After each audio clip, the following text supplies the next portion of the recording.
My child, stop for a moment. This is not just another video. This is a turning point, and it has your name on it. You have been waiting for something real, something clear, something undeniable. And what you have been searching for is not lost, not late, not out of reach. It's true, and it's waiting for you. But you must listen carefully.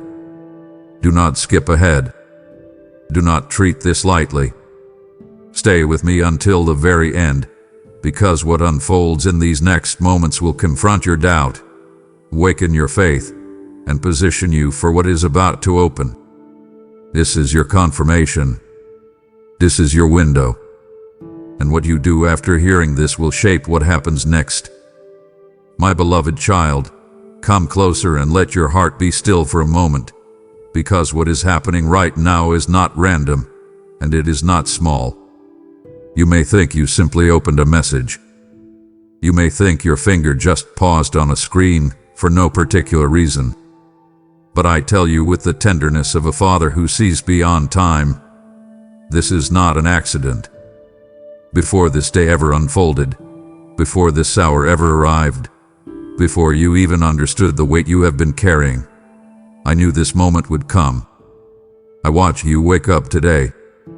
I saw the thoughts that rushed into your mind before your feet touched the ground. I felt the heaviness you tried to ignore. I heard the silent questions you did not speak out loud. And I decided that today, right now, I will interrupt your routine with something eternal. You were not scrolling. You were being guided. You were not searching aimlessly. You were being led. There is a difference, and deep down, you can feel it. Something inside you paused. Something inside you whispered, "Stay." That whisper was not your imagination. It was me. I have been gently tugging at your heart for longer than you realize.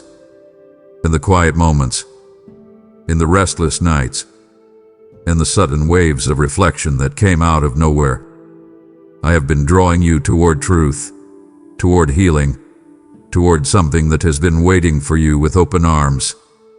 And now here you are. Not because you are lucky, not because the algorithm favored you, but because I, your father, arranged this meeting. Just as I arrange sunsets without noise and guide oceans without effort, I can guide a single moment in your life with precision and love. This is one of those moments. Do not rush past it. Do not treat it as ordinary.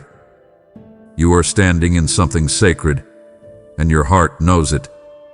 You have asked me before, Lord, are you still working in my life? Are you still paying attention to me? And I answer you now with clarity and warmth. I have never stopped. Even when you thought I was silent, I was orchestrating. Even when you felt alone, I was surrounding you. Even when you believed you were forgotten, I was writing chapters you could not yet see. This moment is proof that I am still near. It is proof that I am still intentional. It is proof that nothing about your life has slipped through my hands. I know there were days you questioned whether you mattered. Days when disappointment stacked on top of disappointment, and you wondered if you had somehow drifted off course beyond my reach. But listen to me carefully, my child. You cannot drift beyond my reach. My love is not fragile. My plans are not easily broken. My attention does not wander. I have watched every tear that fell when no one else was in the room. I have heard every frustrated sigh.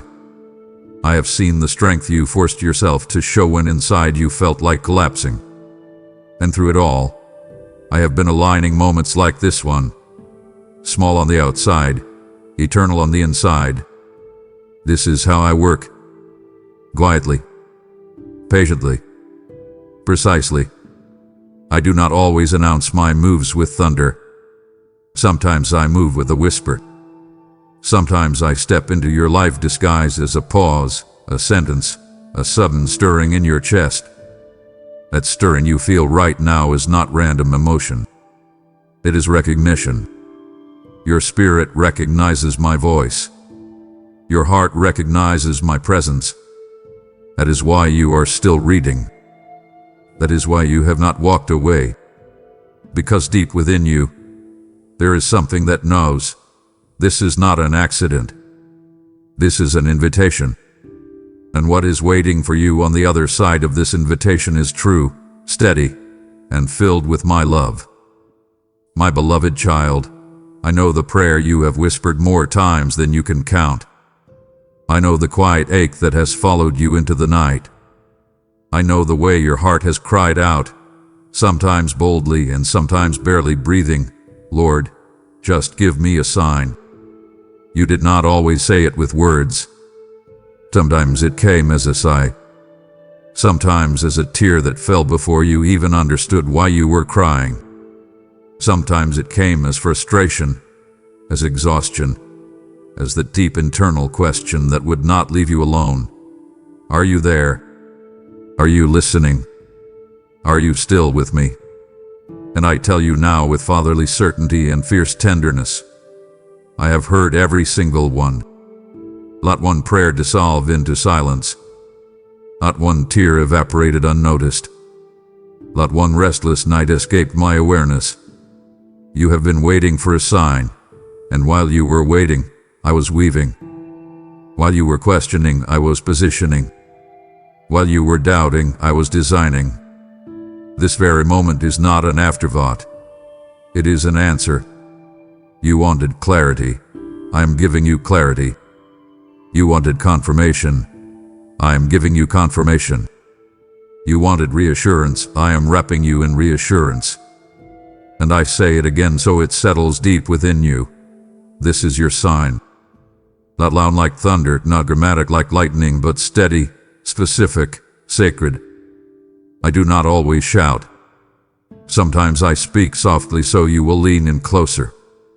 Sometimes I whisper so your spirit will awaken. And you are leaning in now, aren't you? You feel that pull. You feel that pause. You feel that subtle shift in your chest as if something inside you is standing at attention. That is because you recognize me. Deep calls to deep. The beard speaks his spirit. And your spirit knows when I am near. There were days you nearly convinced yourself that I was silent. You looked at your circumstances and measured my faithfulness by what you could see. You said, if he is working, why is nothing changing? You said, if he hears me, why is the door still closed? You said, if he loves me, why does it still hurt? My child, listen closely. What you could not see, I was strengthening. What you could not feel, I was stabilizing. What you thought was delay was actually development. Development of patience. Development of perseverance. Development of a faith that would not crumble at the first sign of resistance. You asked for a sign, but you also asked for growth. You asked for purpose. You asked for something real, not shallow and temporary. And real growth is not rushed. Rooted and refined. Strengthened and shaped. I allowed you to feel the weight because I was building your capacity. I allowed you to face silence because I was teaching you to trust without constant reassurance. But hear me now. The season of confusion is shifting. The season of questioning is giving way to clarity. The very thing you feared was absence was actually preparation. Preparation for this realization. I have never left you. I have never ignored you. I have never overlooked you. Repetition matters because truth must be reinforced. I have never left you. I have never ignored you. I have never overlooked you. Let that echo in your heart. Let it replace the lies that have tried to convince you otherwise. This moment is not coincidence. It is confirmation. It is not random timing. It is divine timing. You were waiting for a sign, and now I am telling you plainly, personally, powerfully, this is it. Stay with me. Do not rush away. There is more unfolding. and your heart is finally ready to receive it. Now listen carefully, my precious child, because I am about to speak into something you almost buried. That prayer you prayed months ago, I heard it. That dream you quietly carried in your chest, I remember it. That hope you tried to talk yourself out of because it seemed too big, too bold, too impossible, I have not forgotten it. You thought perhaps it was foolish. You thought maybe it was immature. You thought maybe it was just emotion. But I placed that desire in you. I planted that promise in you. And what I plant, I protect. What I begin, I complete. What I promise, I pursue. The enemy tried to convince you it was unrealistic. Circumstances tried to prove it was unreachable. Time tried to wear you down until you stopped expecting anything at all. But hear me with urgency and affection. What you have been praying for is real. It is not fantasy. It is not illusion. It is not wasted longing. It is aligned with purpose. You would not crave it so deeply if it were not connected to your calling.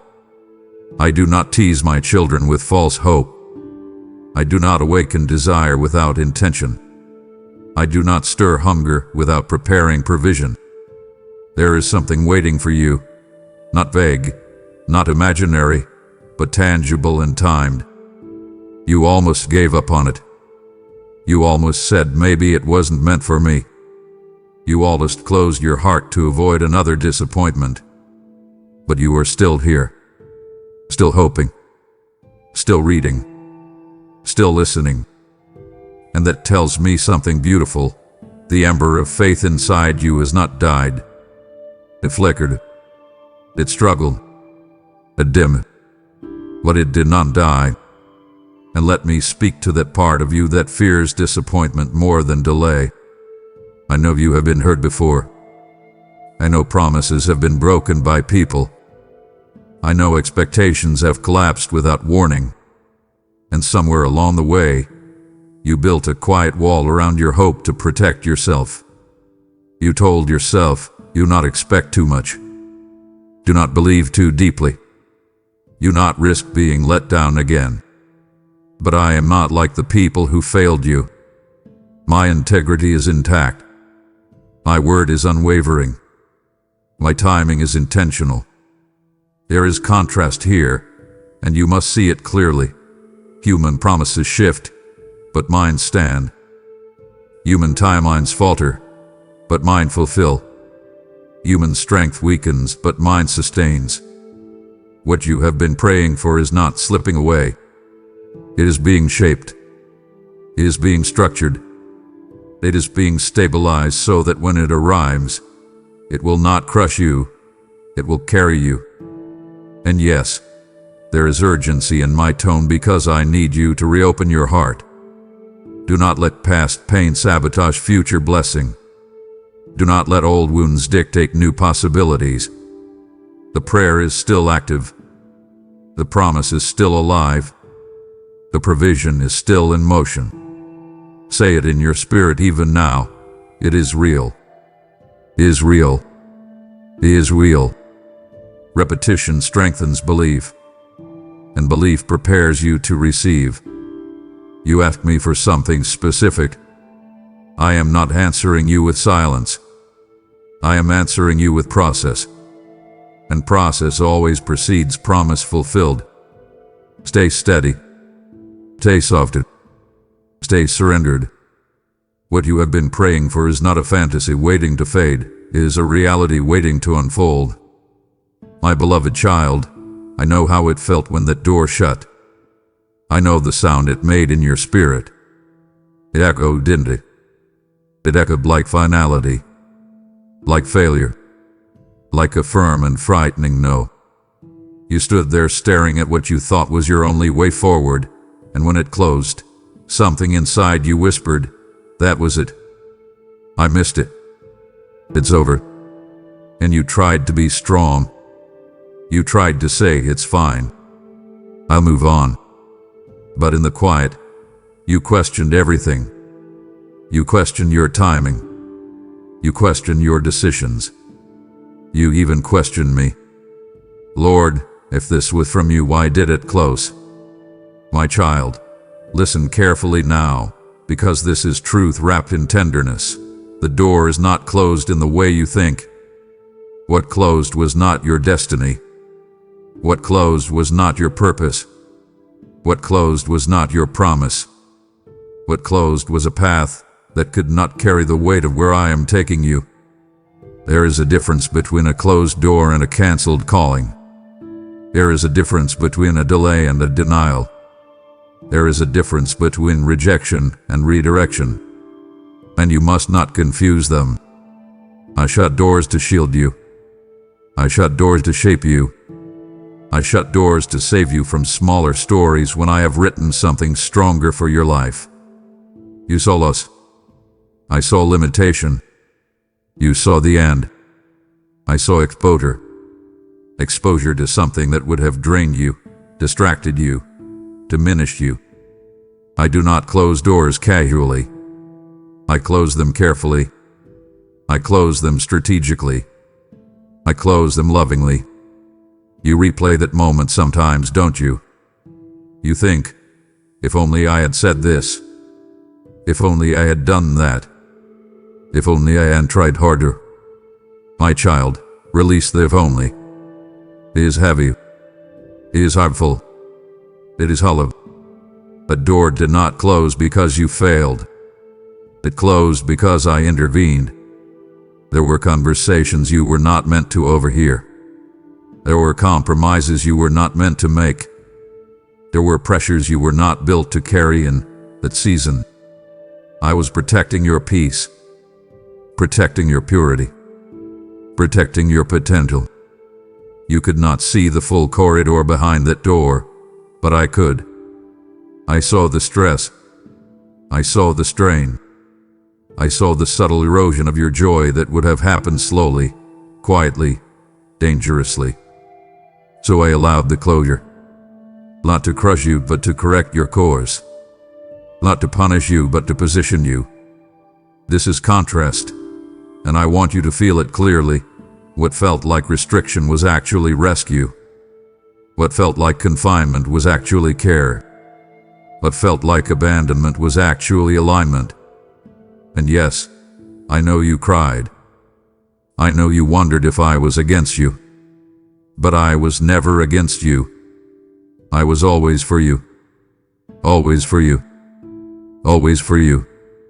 Let that repetition sink deep, because repetition restores belief.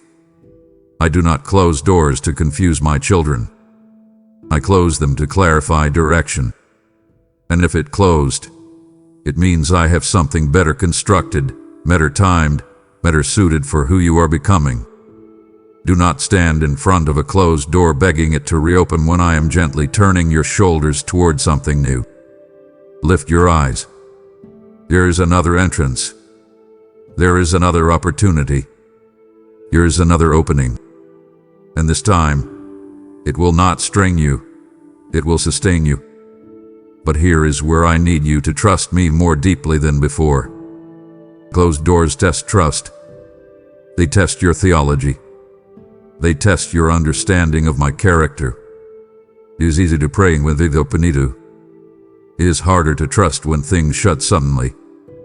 Yet it is in the tension that your faith grows roots. Roots that go deeper than convenience. Roots that go deeper than emotion.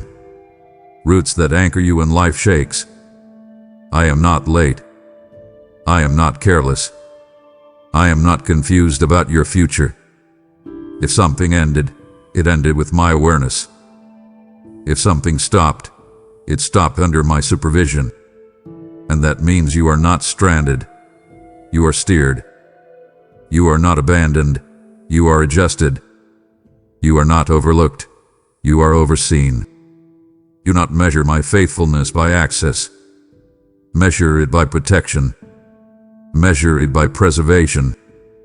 Measure it by the fact that you are still here, still breathing, still believing. The door you mourn was never meant to be your final destination.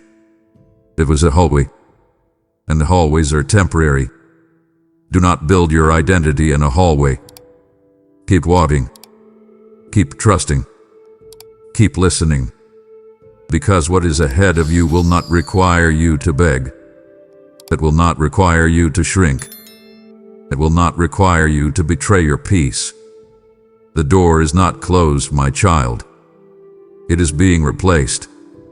And what I open next, no one will shut. Now let us talk about the waiting, because that is where your heart has grown weary. The waiting that felt endless. The waiting that felt embarrassing. The waiting that made you question whether you were stuck while everyone else was moving forward. You looked around and saw others advancing in careers, advancing in relationships, advancing in clarity, and you thought, why am I still here? You compared calendars. You compared milestones. You compared progress. And comparison quietly stole your peace. My beloved child, listen to me with patience and power. Your delay was not a waste. It was not wasted time. It was not wasted tears. It was not wasted effort. While you were waiting, I was working. Working beneath the surface. Working beyond your sight. Working in ways too intricate for you to measure. You thought nothing was happening because nothing was visible. But invisible does not mean inactive. Seeds grow underground before they break the soil. Foundations are laid beneath ground before buildings rise. Strength is formed in silence before it is displayed in public.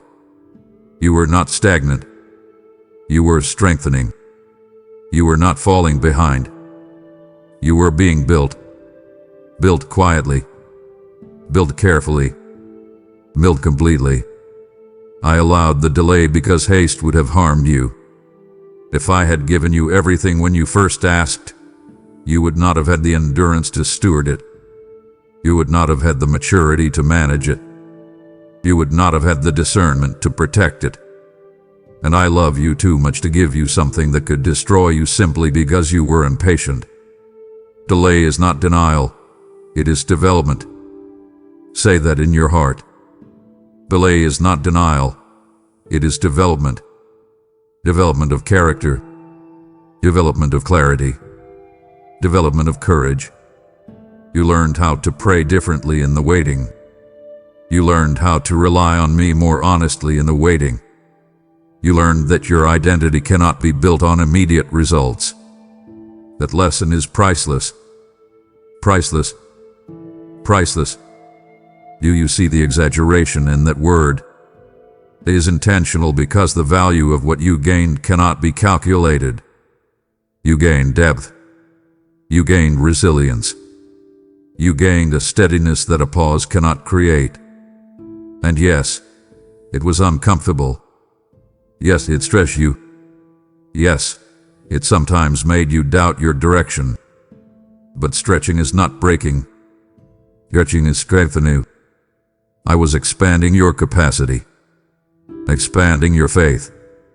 Expanding your vision so that when what you prayed for finally arrives, you will not shrink under its weight. And let me speak gently to the shame you felt during that delay. You thought others were judging you. You thought people were whispering, "Why hasn't it happened yet?" You thought your timeline defined your worth. My child, your worth is not tied to your speed. It is tied to my love. And my love does not rush. My love refines. My love restores. My love repeats its promises until you believe them. I have not forgotten you in the waiting room. I have been renovating the next room. There were details that needed adjusting. There were people who needed to exit before you could enter. There were pieces that needed aligning before the door could open. Timing is not random. It is relational. It considers your readiness, not just your request. And now, as you look back, you can begin to see subtle shifts, small strengths you did not have before, insights you did not possess before, patience you did not practice before. The waiting was not empty. It was instructive. It was intentional. It was invested. You invested tears, and I invested transformation. You invested trust, and I invested timing. Nothing was wasted. Not a second. Not a struggle. Not a sigh. And as we move forward from here, I want you to release the narrative that you are behind. You are not behind. You are becoming. Becoming steadier. Becoming wiser. Becoming ready. And what is waiting for you ahead will make you understand why the delay was necessary, why the pause was purposeful, why the process was precious. Your delay was not a waste, my child. It was preparation in disguise. My beloved child, lean in closer now, because this part is tender. There were moments, more than you want to admit, when you almost walked away, almost stopped praying, almost stopped believing, almost stopped hoping. You grew tired of holding on to something you could not see. You grew weary of waiting for what felt delay. And quietly, in the privacy of your thoughts, you said, maybe this just isn't for me. That sentence hurt more than you realized. Not because I was offended, but because I saw how disappointment was trying to steal your expectation. You were not rebellious. You were exhausted. You were not faithless. You were fatigued. There is a difference.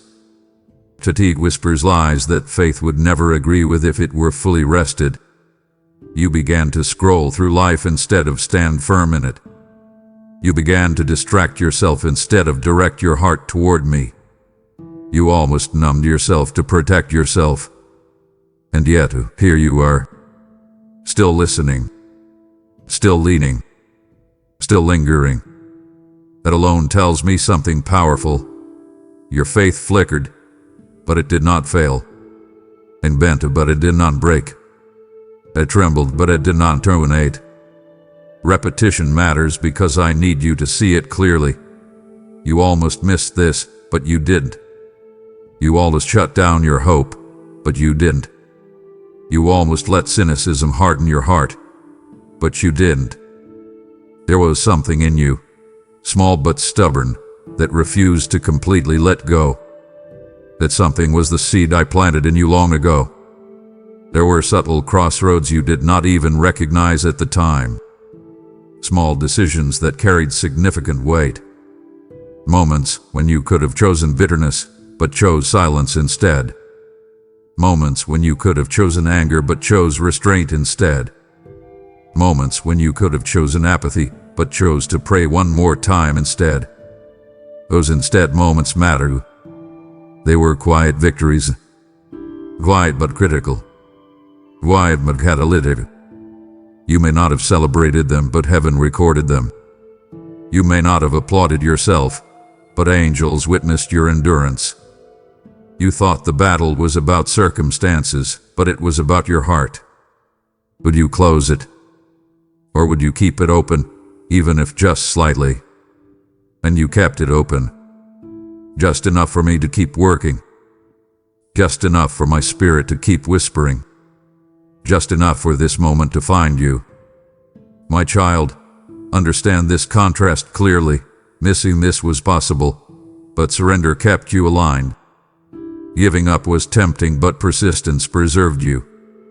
Numbing out was easy, but engagement elevated you. You are not here by accident.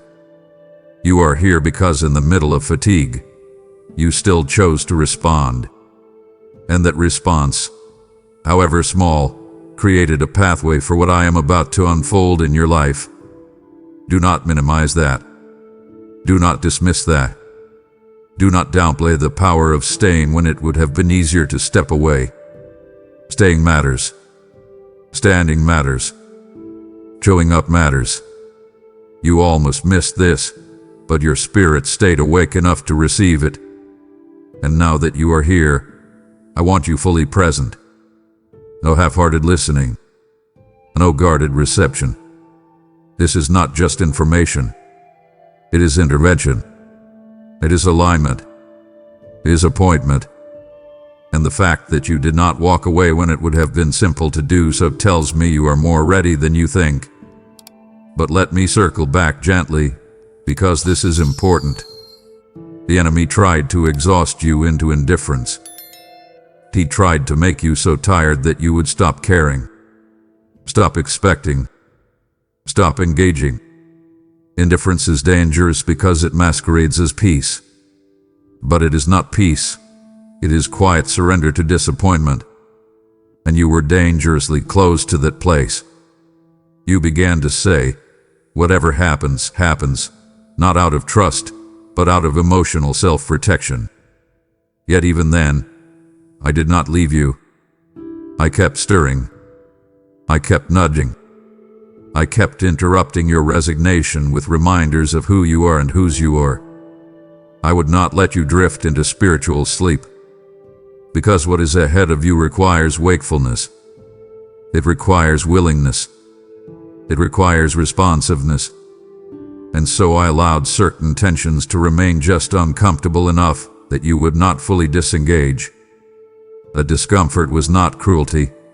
It was care. I was keeping your heart alert. I was keeping your spirit attentive. You almost missed this, but you didn't because I refused to let you fade quietly into unbelief. My love pursued you. My grace guarded you. My voice called you back. And now you are here, standing at a moment that could shift everything.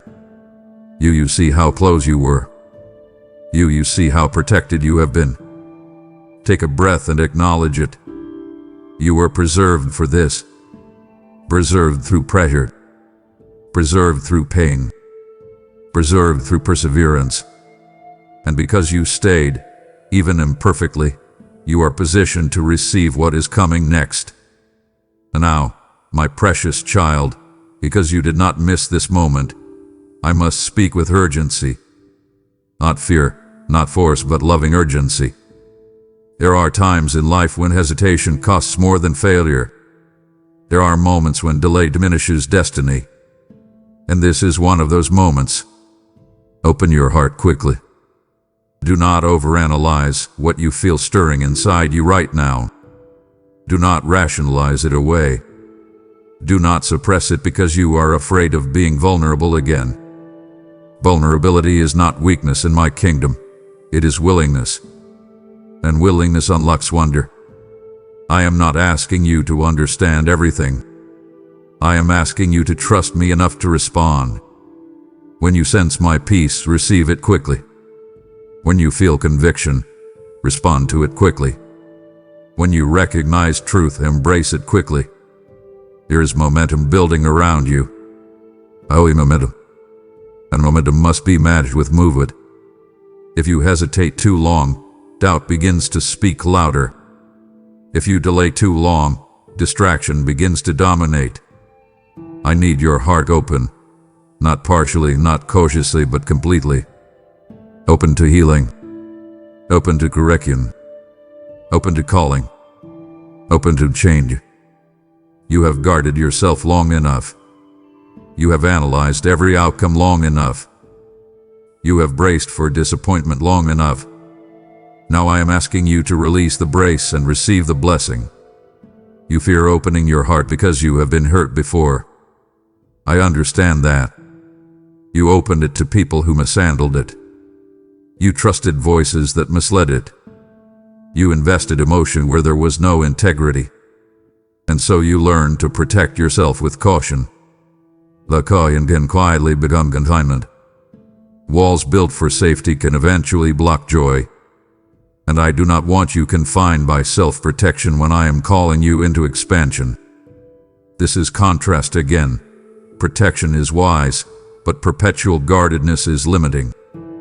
Discernment is healthy, but distrust of everything is heavy. I am not asking you to abandon wisdom. I am asking you to abandon fear. Fear tells you to close up. Faith tells you to open up. Fear whispers, what if it hurts again? Faith declares, what if this is healing? Fear repeats past pain. Faith repeats present promise. And I want you repeating truth right now. I can trust my Father. I can trust His timing. I can trust His heart. Say it in your spirit even if your voice trembles. Because repetition renews resolve. The longer you delay surrender, the heavier resistance feels. But the moment you open your heart fully, peace rushes in. Peace like a river. Peace like relief. Peace like release. I am not asking for perfection. I am asking for permission. Permission to work deeper. Permission to heal fuller. Permission to lead clearer. Open quickly, because the longer you hesitate, the more your old patterns try to reclaim control. Let me speak plainly now, with loving intensity. This is not the time to be passive. This is not the time to drift. This is not the time to half listen. Your heart hath been knocking for change, and I am answering. But answers require acceptance. Open your heart quickly, because obedience delayed can become opportunity denied. Not because I am impatient, but because alignment requires action. You cannot stand at the doorway forever analyzing whether to step through. At some point, you must move. Move toward forgiveness. Move toward surrender. Move toward trust. Move toward me. The blessing waiting for you will not force itself into closed spaces. It waits for invitation. It waits for availability. It waits for your yes. And I sense that your yes is closer than ever before. Do not let pride silence it. Do not let fear suffocate it. Do not let past disappointment overshadow present possibility. Open your heart quickly, my child, because what is true and waiting for you requires readiness. And readiness is not about having all the answers. It is about having a willing heart. You always missed this moment, but you did. Now do not hesitate within it. Let this be the turning point. Let this be the shift. Let this be the surrender that unlocks everything I have been preparing for you. My beloved child, breathe slowly for a moment and let this truth settle into the deepest part of you. This is your confirmation. Not vague. Not accidental. Not borrowed from someone else's story. This is personal. You have asked me in quiet frustration, Lord, is it really for me? Or am I just hoping too much again? You have wondered whether the stirring in your spirit was real or just wishful thinking. You have questioned whether the promise was truly spoken over your life or if you misunderstood it.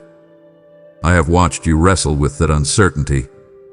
I have seen you hesitate at the edge of belief, afraid to step forward because you do not want to feel foolish. And so I am speaking clearly now, firmly yet tenderly. Yes, it is for you. Yes, I meant what I said. Yes, what I planted in your heart was intentional. You are not reaching beyond your portion.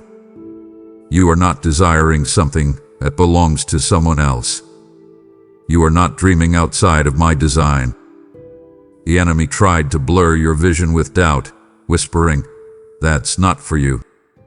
You're not chosen like that." But I do not play favorites. I play faith. And your faith, even in its fragile form, has kept you aligned. This is confirmation. Confirmation that you are seen. Confirmation that you are selected. Confirmation that you are not behind, not forgotten, not overlooked. Let the repetition settle your nerves. Not forgotten. Not overlooked. Not behind. I know comparison tried to steal your confidence. You looked at others and thought, maybe they are more qualified. Maybe they are more anointed. Maybe they are more deserving. But my child, your calling is custom. Your path is personal. Your preparation is precise. I did not craft your destiny as a duplicate of someone else's. I formed it with fingerprints unique to you. And this moment, this specific, sacred moment, is confirmation that I am still guiding you exactly where you need to be. There were signs you dismissed because they seemed too subtle.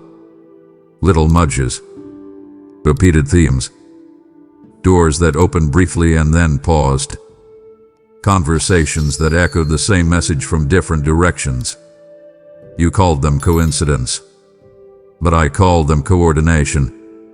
I coordinate moments. I align voices. I repeat patterns until recognition rises in your spirit. That is why certain words keep resurfacing. That is why certain desires will not fade. That is why this message feels like it is speaking directly to the part of you that has been questioning. It is speaking directly because it is meant directly. This is contrast you must see clearly. Doubt clouds, but confirmation clarifies.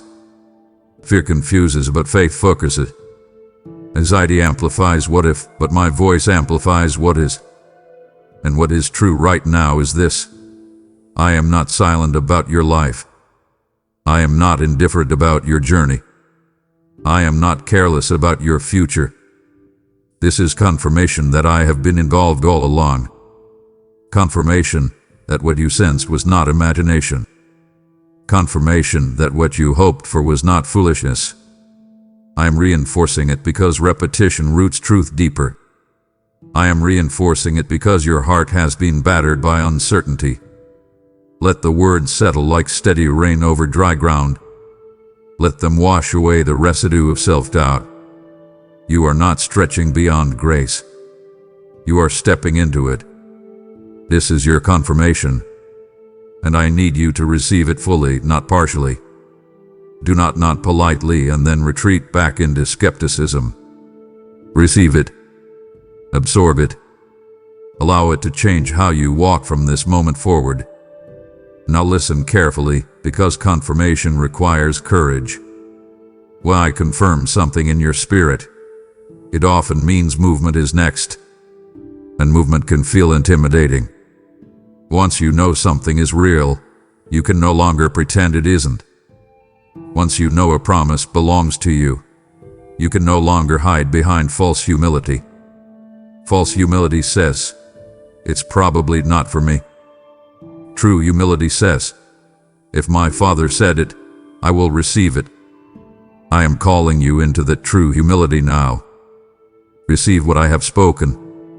Walk like it belongs to you. Pray like it is already forming. Prepare like it is already approaching.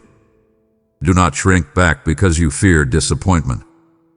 Do not disqualify yourself because you are still imperfect. I did not wait for perfection to confirm you. I confirmed you in process. I confirmed you in growth. I confirmed you while you were still becoming.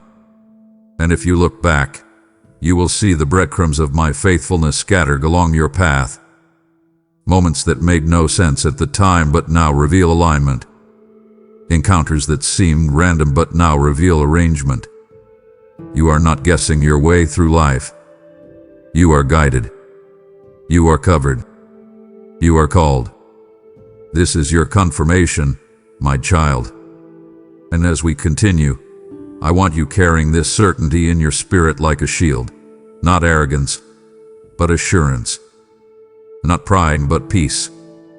Yes, my child, this is your confirmation, and it is not only about what I am doing for you, but what I am doing through you. The fire I have placed in your spirit is not meant to burn in isolation. It is meant to become light for many. When you choose to support this mission, through super thanks, membership, or the offering placed in the link before you, you are sowing seed into soil that carries my word across nations. As I have said, give and it shall be given unto you. Pressed down, shaken together, and running over.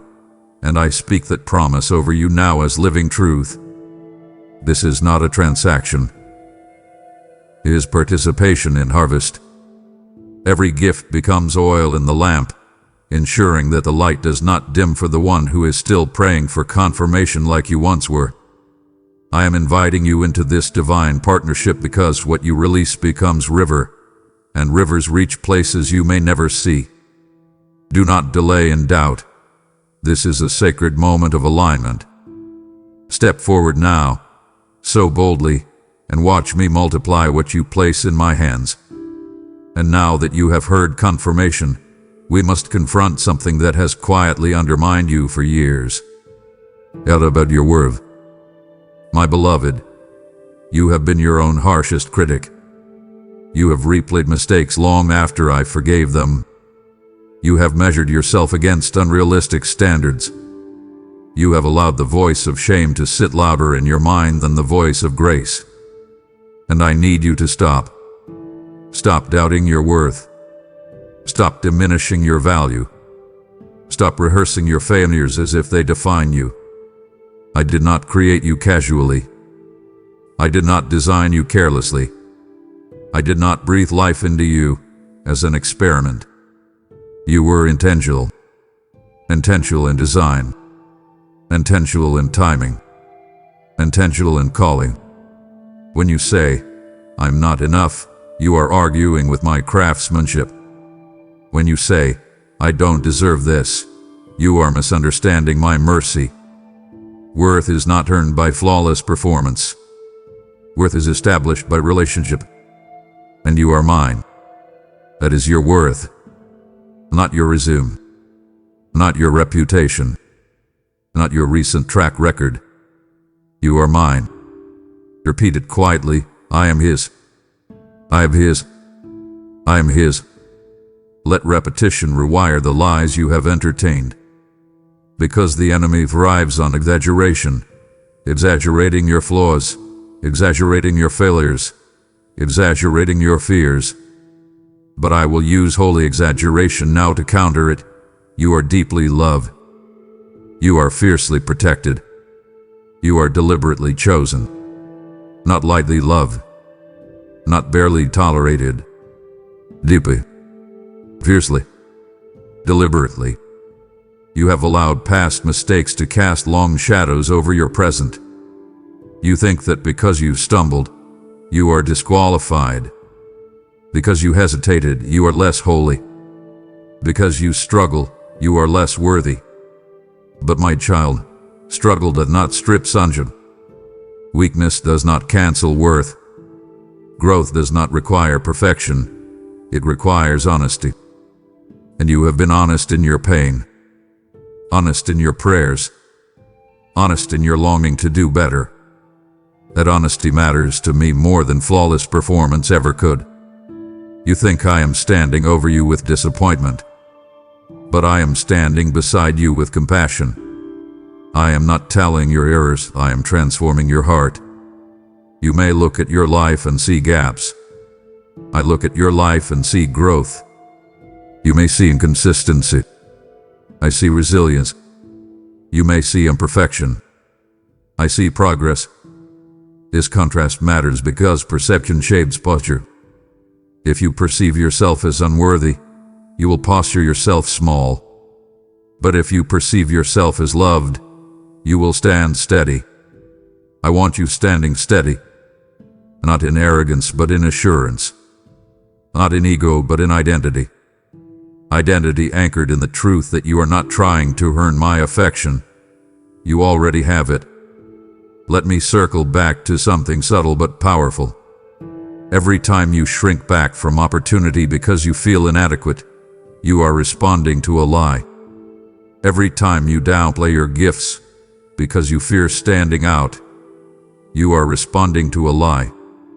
Every time you silence your voice because you think it does not matter, you are responding to a lie.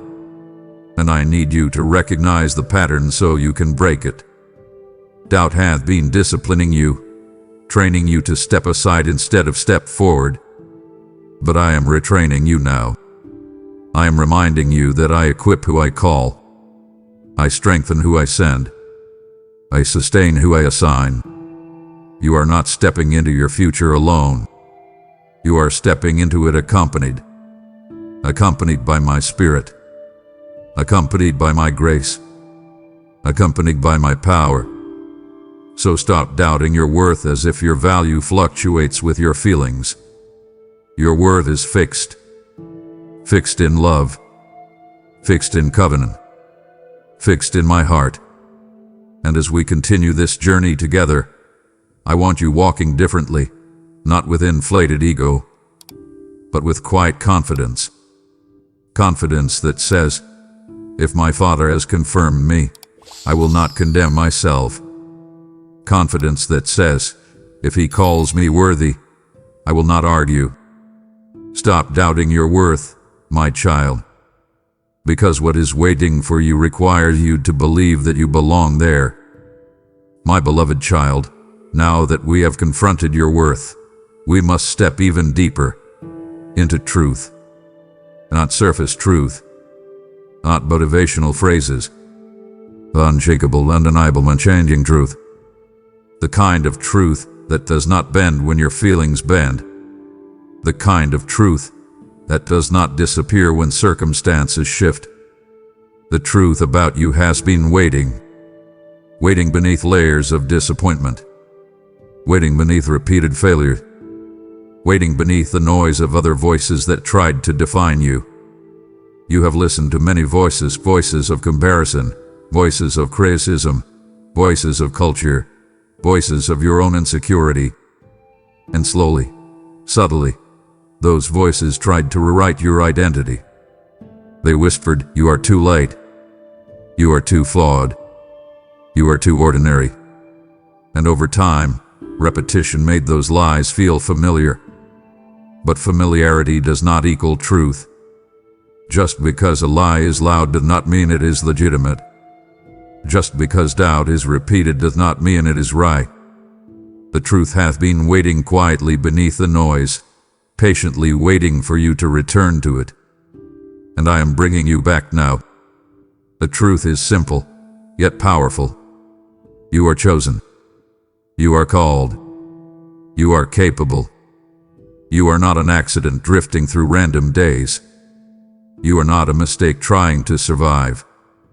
You are not a background character in someone else's story. You are intentionally placed in this generation, in this moment, with this personality, with these gifts, for a reason. And the reason is not small. It is not shallow. It is not insignificant. I have woven purpose into your personality. I have embedded calling into your character. I have hidden strength inside your softness. Even the parts of you that you once resented, your sensitivity, your intensity, your persistence, are not flaws. They are features. Features designed for fulfillment. Contrast this clearly. The world labels quickly, but I define eternally. The world measures by performance, but I measure by heart. The world exaggerates your weaknesses, but I amplify your potential. And here is something you must understand. Truth does not need your permission to be real. It only needs your acceptance to be lived. The truth about you has been waiting because you have been hesitant to fully embrace it. You feared that if you believe it too strongly, you might be disappointed again. But truth is not fragile. It does not collapse under disappointment. It stands. It remains. It endures. Let me circle back to something important. The reason you have struggled with identity is because identity determines direction. If you believe you are small, you will move small. If you believe you are unworthy, you will choose beneath your calling. If you believe you are forgotten, you will stop expecting divine involvement. And the enemy knows that if he can distort your identity, he can delay your destiny. That is why he has attacked your mind so relentlessly. But I am restoring your mind now. Restoring clarity. Restoring confidence. Restoring conviction. The truth hath been waiting not to shame you, but to free you. Free you from comparison. Free you from self-condemnation. Free you from underestimating what I placed inside you. You are not behind. You are not broken beyond repair. You are becoming braver, becoming wiser, becoming more aligned with the truth that has always been yours. And as you receive this truth, something shifts inside you. A steadiness, a quiet strength, a renewed sense of direction. This is not hype. This is identity. And identity rooted in truth is unstoppable. So I ask you gently but firmly, will you accept it? Will you accept what I say about you more than what fear says about you? Will you let truth override trauma? Will you let promise outshine past pain? The truth hath been waiting, my child. Waiting for you to stop negotiating with doubt. Waiting for you to stop shrinking to fit into spaces I never designed for you. Waiting for you to step fully into who you already are in my eyes. Do not rush past this moment. Let it anchor you. Because what comes next requires you to stand on truth, not emotion. And the truth about you is not fading, it is forming. Now let us speak about something that has weighed heavily on your heart, your past. My beloved child, I know the memories that still sting. I know the choices you wish you could undo. I know the moments that replay in your mind when you lie awake at night. You have carried regret like a quiet shadow. You have allowed shame to sit in the corners of your thoughts. You have believed, at times, that because of what you did, or because of what was done to you, you are somehow permanently disqualified. Disqualified from joy. Disqualified from leadership. Disqualified from blessing. Disqualified from the fullness of what I have spoken. But hear me clearly now, and let this echo through every chamber of your heart. Your past does not disqualify you. It does not cancel your calling. It does not void your value. It does not invalidate your future. If anything, it has prepared you. You see your past as a record of failure. I see it as a classroom of formation. You see mistakes. I see lessons. You see embarrassment. I see endurance. You see weakness. I see growth. This contrast matters because perspective shapes posture. When you carry your past as a burden, you walk bent over. When you understand it as preparation, you walk upright. I did not waste your pain. I did not ignore your wrong turns. I did not abandon you in your lowest moments. I was there. Even when you could not feel me, I was present. Even when you were ashamed to pray, I was listening. Even when you thought you had gone too far, my grace had already gone further. That is not exaggeration. That is mercy. My mercy is wider than your worst mistake. My grace is deeper than your deepest regret. My forgiveness is stronger than your strongest shame. Repetition is necessary here because shame is stubborn. So I say it again. Your past does not disqualify you. It does not disqualify you. It does not disqualify you. You have believed that others see your history and define you by it. And perhaps some do. But I do not. I see your trajectory. I see your transformation. I see the courage it took to admit where you were wrong.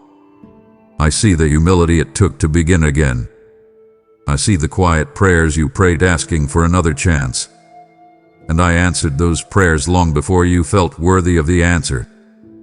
The enemy wants you trapped in replay mode, replaying failure, replaying embarrassment, replaying rejection. But I am calling you into renewal mode. Renewal of mind. Renewal of vision. Renewal of confidence. You cannot move forward while carrying yesterday like a chain around your ankle. I have already broken the chain. Why are you still holding it? Let it go. Release the narrative that you ruined everything. Release the belief that you are permanently marked by one season of weakness. You are not defined by what happened to you. You are not defined by what you did. You are defined by who you are becoming in me. And here is something powerful. The very area where you felt most ashamed may become the place where you minister most effectively. The place where you stumbled may become the place where you stand strongest. The wound you once hid may become the testimony that heals others. I do not redeem things halfway. I redeem them fully. I transform ashes into beauty. I transform mess into message. I transform breakdown into breakthrough. Your past is not a prison sentence. It is a platform. A platform for humility. A platform for compassion. A platform for strength that only comes from surviving what you thought would destroy you. So stop disqualifying yourself from the future I am preparing. Stop arguing with grace. Stop rehearsing regret. Your past does not disqualify you, my child. It refines you. And what is waiting for you ahead will not be hindered by where you have been. It will be strengthened by what you have learned. My beloved child, I want you to think about the season you thought would break you. Not casually, not briefly, but honestly. There was a time when everything felt unstable. Conversations were tense. Plans were collapsing. Emotions were heavy. You were trying to function on the outside while everything inside you felt shaken. You wondered how much more you could carry. You wondered if you were finally reaching your limit. That storm was not small, and I will not pretend that it was. It tested your patience, and tested your faith. It tested your sense of identity. And yet you are still here. That fact alone should tell you something important. You did not collapse. You did not disappear. You did not become the worst version of yourself. You walked through it, even when your steps were slow. There were days you barely managed to keep going, but you kept going anyway. And I was with you in that storm in ways you could not fully see at the time. I was steady when your emotions were not. I was clear when your mind felt clouded. I was anchoring you when circumstances felt chaotic. Storms reveal structure. They reveal what is fragile and what is firm. And that season revealed that you are far stronger than you believed. It revealed resilience you did not know you possessed. It revealed endurance that was being built quietly over years. You thought the storm was proof that you were failing. In reality, it was proof that you were growing. Growth is rarely gentle. It often feels like pressure. It often feels like uncertainty. But pressure produces strength, and uncertainty produces dependence. You leaned on me more in that season than you had in a long time. Even when you questioned me, you were still turning toward me. That matters more than you understand. I know there were nights when you lay awake replaying conversations in your mind. You wondered what you could have said differently. You wondered if you had made the wrong decision. You felt the weight of responsibility pressing against your chest.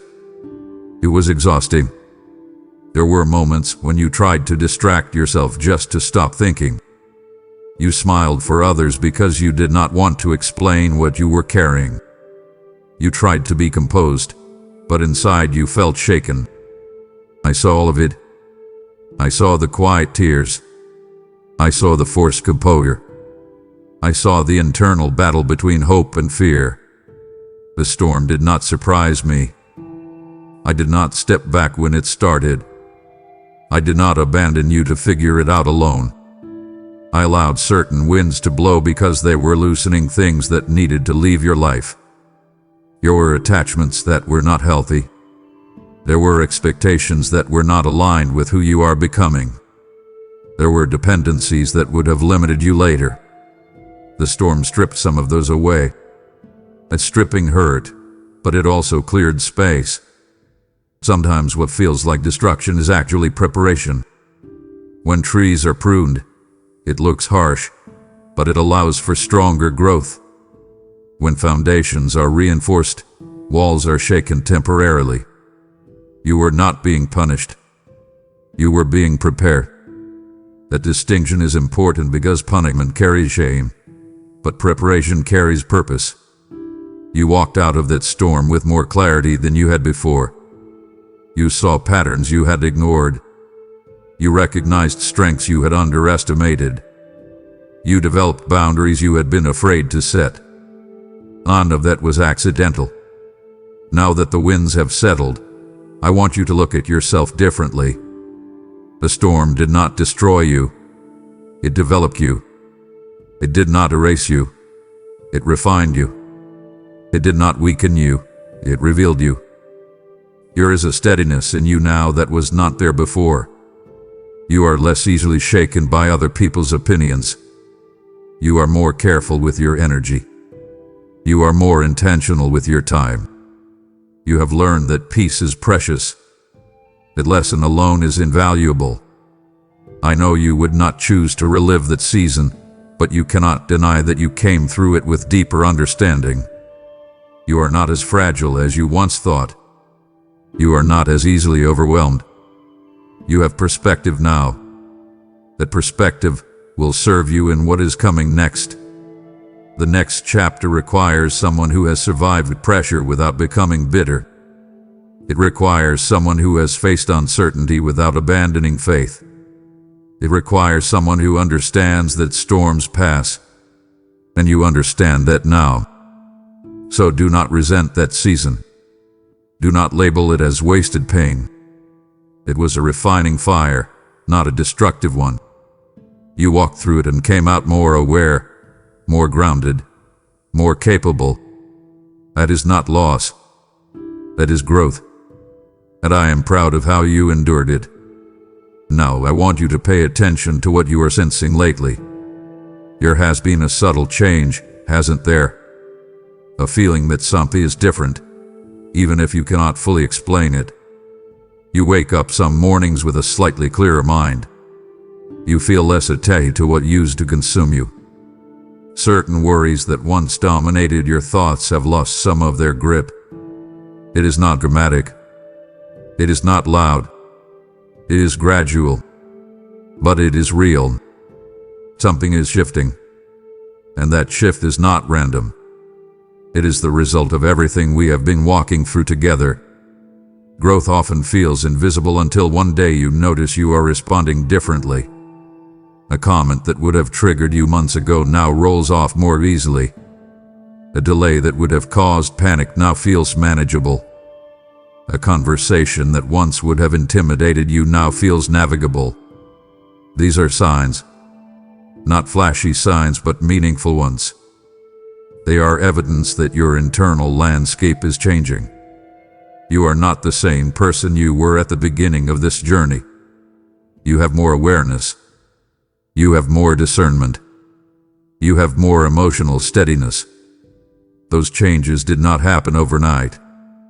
They formed through reflection, through discomfort, through honest self-examination. And I was guiding that process, even when you thought you were simply surviving. This shift also includes how you see your future. Not long ago, thinking about what comes next made you anxious. You feared repeating past mistakes. You feared stepping into something new and failing publicly. You feared trusting again and being disappointed.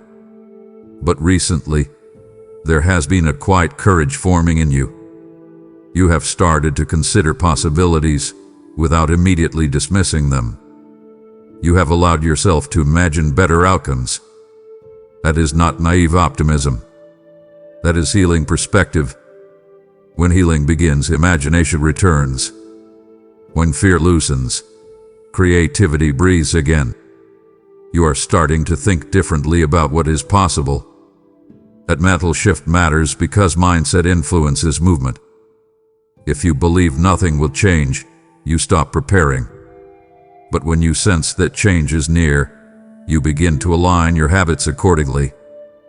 You have been adjusting small things, managing your time differently, protecting your energy more carefully, evaluating relationships with clearer eyes. These are not random adjustments. They are alignment. Alignment rarely feels dramatic. It feels practical. It feels intentional. It feels like quiet decisions repeated consistently. and that is what has been happening in you. I want you to trust this shift instead of questioning it. Do not sabotage it with skepticism. Do not say, "It probably won't last." Let it develop. Let it strengthen. Let it settle. You have earned this steadiness through honest growth. The season ahead will require this version of you, not the anxious version, not the reactive version, but the grounded one that is forming now. Something is shifting in your confidence. Something is shifting in your clarity. Something is shifting in your capacity. And the reason it feels subtle is because true transformation often unfolds quietly. It does not announce itself with noise. It reveals itself through consistency. You will look back a year from now and realize this was the turning point. Not because everything changed overnight, but because your perspective did. When your perspective shifts, your choices shift. When your choices shift, your path shifts. And when your path shifts, your future changes. This is how transformation works. It is not always explosive. Sometimes it is steady, thoughtful, and deeply rooted. You are in that kind of transition now. Do not rush it. Do not fear it. Embrace it. Because what is waiting for you requires the steadier version of you that is emerging right now. My beloved child, I want you to pause and truly consider something that may surprise you. You believe you are far away from the breakthrough you have been praying for. You look at your current situation and measure distance by visible evidence. You calculate progress based on what has already changed. And because you cannot yet see the full outcome, you assume it must still be far. But what if you are standing much closer than you realize? What if the very tension you are feeling right now is not proof of distance, but proof of proximity? There is a certain kind of pressure that only comes when something is about to shift. You have felt it lately, a mix of anticipation and uncertainty, a subtle restlessness that you cannot fully explain. That feeling is not confusion. It is transition. When seasons change, the air feels different before the landscape looks different. You may not yet see the visible transformation, but the internal alignment is already underway. You are not wandering in circles. You are approaching a threshold. And thresholds often feel uncomfortable because they require you to leave what is familiar before you fully grasp what is next. You have interpreted the silence as delay. You have interpreted the waiting as stagnation. But proximity does not always announce itself with clarity. Sometimes it reveals itself through refinement. You have been refining your habits, refining your thinking, refining your boundaries. That refinement is not accidental. It is preparation for responsibility. The kind of opportunity you have been asking for requires a steadier mind and a stronger heart than you had a year ago. And now, you are closer to that readiness. You are not the same person who first prayed that prayer. You are more disciplined, more reflective, more aware of what truly matters. That growth shortens the distance between you and what you seek. You once would have handled certain doors carelessly. Now you would handle them thoughtfully. You once would have accepted certain compromises just to move forward. Now you are more discerning. The discernment brings you closer to sustainable success, not just sudden success. I do not measure closeness the way you do. You measure by speed. I measure by stability. You measure by visible signs. I measure by internal strength. And by my measure, you are nearer than you imagine. There is also something else I need you to see. When you are close to change, resistance often increases. Doubt tries harder. Fear becomes louder. Distraction feels more tempting. That is not coincidence. It is contrast. The closer you get to stepping into something meaningful, the more internal tension you may feel. It is similar to the moment before dawn, when the darkness feels thickest. A thickness does not mean the sun is retreating. It means it is about to rise. You are in that kind of moment.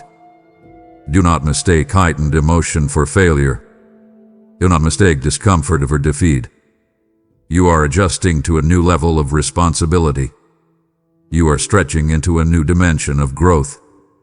And stretching is rarely comfortable, but it is necessary.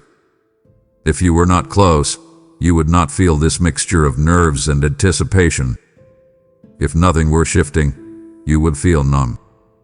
Instead, you feel alert, attentive, slightly unsettled but not hopeless. That unsettled feeling is transition energy. I want you to respond differently now. Instead of saying, "It's still so far away," begin saying, "I may be closer than I think." Let that perspective shape you. Pause you. Prepare instead of panicking. Organize instead of overthinking. Pray with expectation instead of resignation. When you assume distance, you withdraw effort. When you assume proximity, you increase focus. I'm asking you to increase focus, not with anxiety but with awareness. You are not chasing something that keeps moving. You are approaching something that has been forming steadily. Continue refining. Continue trusting. Continue making small, wise decisions. Those decisions are bringing you nearer every day. You are closer than you think, my child. And soon, what once felt distant will feel undeniable. Now let us speak plainly about something subtle but powerful. In this season, distraction is more dangerous than failure. You have not been defeated. You have not been abandoned. But you have been tempted to disengage, scroll, drift, to numb yourself with constant activity instead of sitting with conviction. And I need you to understand the seriousness of that pattern. Miracles are not always dramatic interruptions.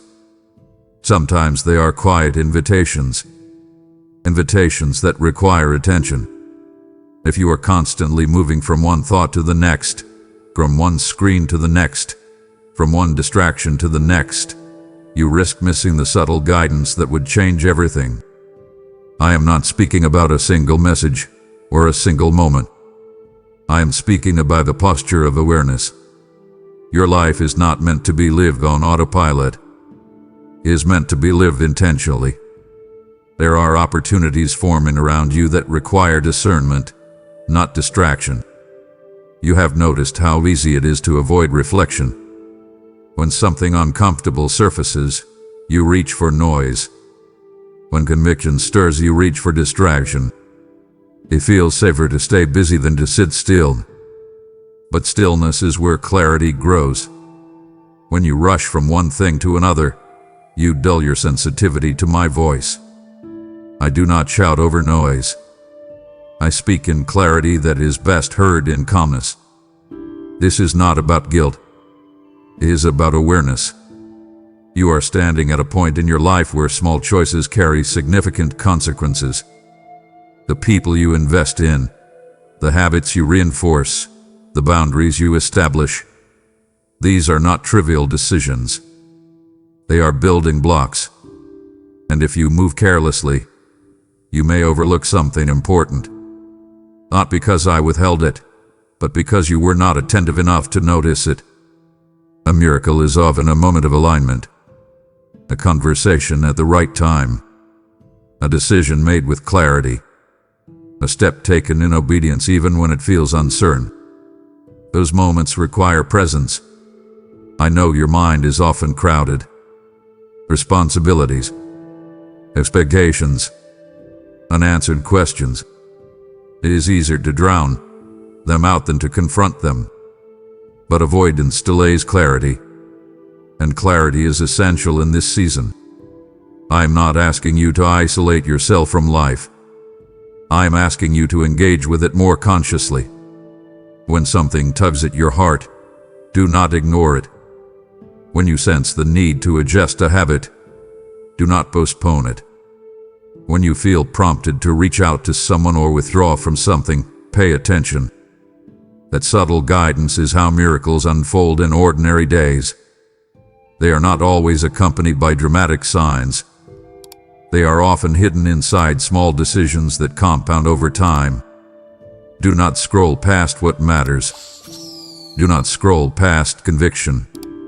Do not scroll past opportunity. Do not scroll past growth. I am speaking to you directly because I see how close you are to a meaningful shift.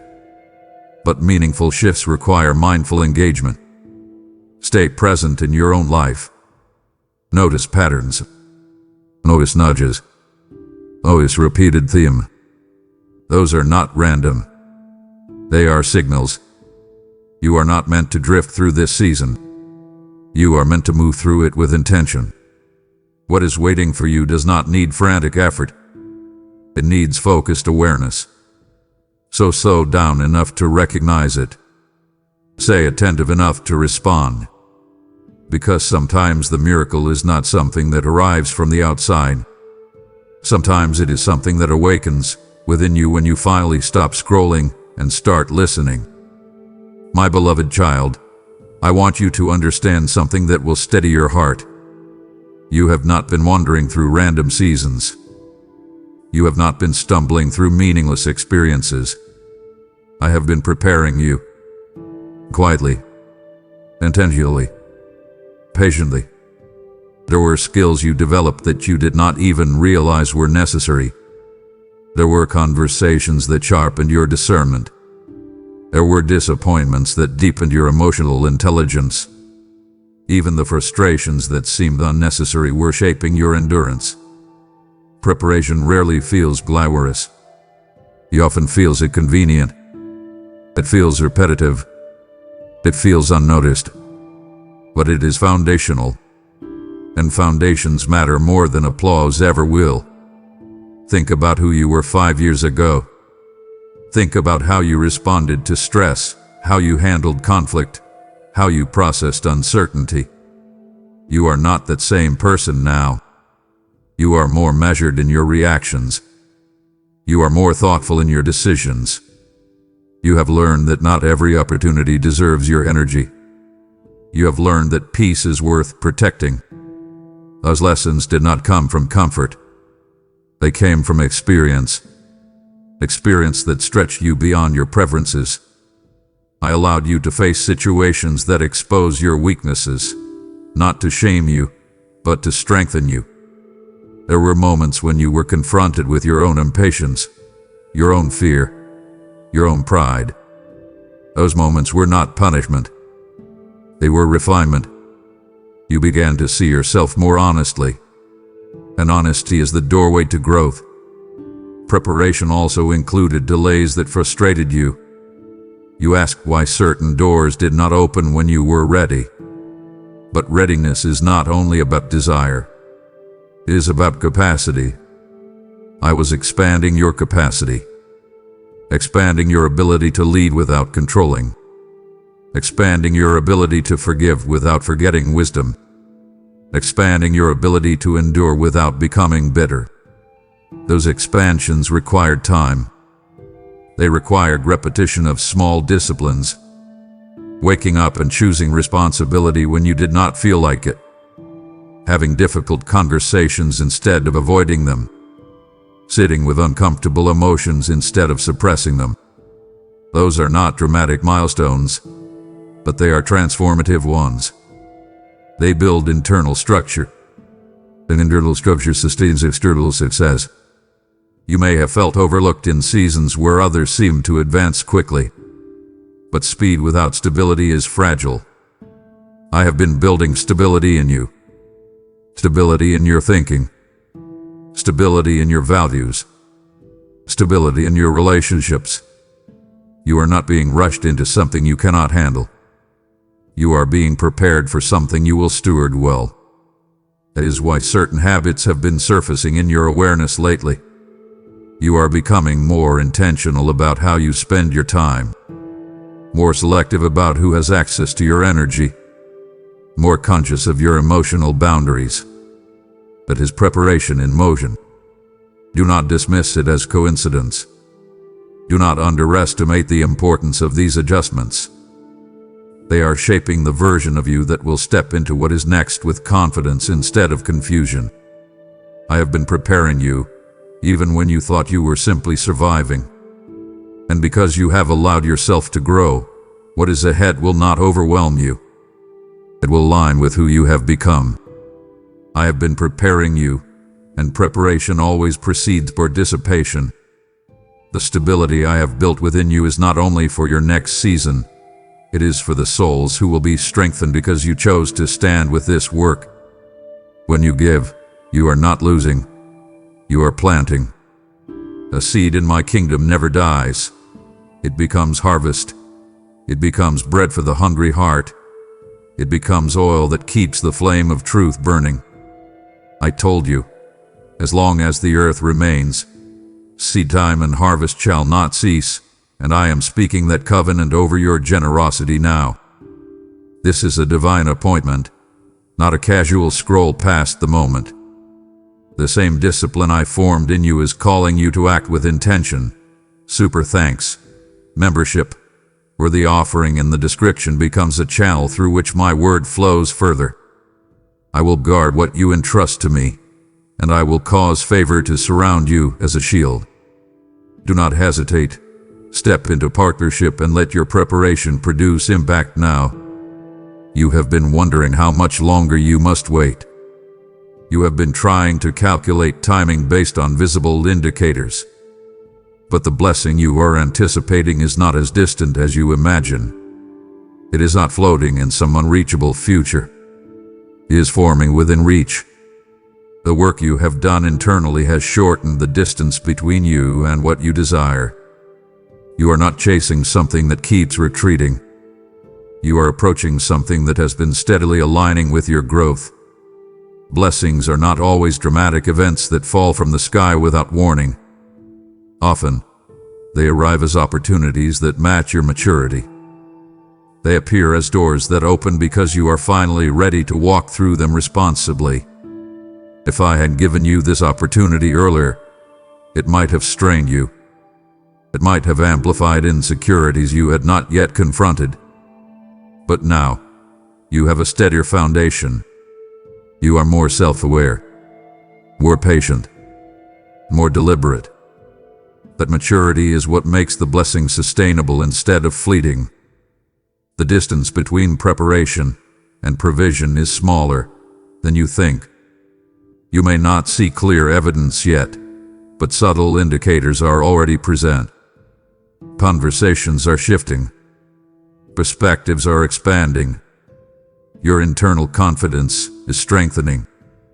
These are early signals, early signs that alignment is occurring. Alignment does not always announce itself loudly. It often begins quietly, with small confirmations that build over time. When you notice these subtle shifts, do not dismiss them. They are reminders that movement is happening beneath the surface. The ground may look still, but roots are spreading. And roots determine the health of what will eventually grow above ground. I want you to approach this season with steady expectation instead of anxious urgency. There is a difference. Anxious urgency pushes and pressures. Expectation prepares and positions. Instead of asking, why hasn't it happened yet? Begin asking, how can I be ready when it does? That shift in posture will change how you move. Continue refining your habits. Continue strengthening your boundaries. Continue nurturing your faith. The blessing is not far, my child. It is closer than your doubts suggest. And when it arrives, you will recognize that the waiting was not empty. It was alignment in progress. My beloved child, we have walked through preparation, through refinement, through growth that was not always comfortable. You have seen that the storm did not destroy you. You have begun to sense that something is shifting. You are starting to understand that the blessing is not as far away as you once believed.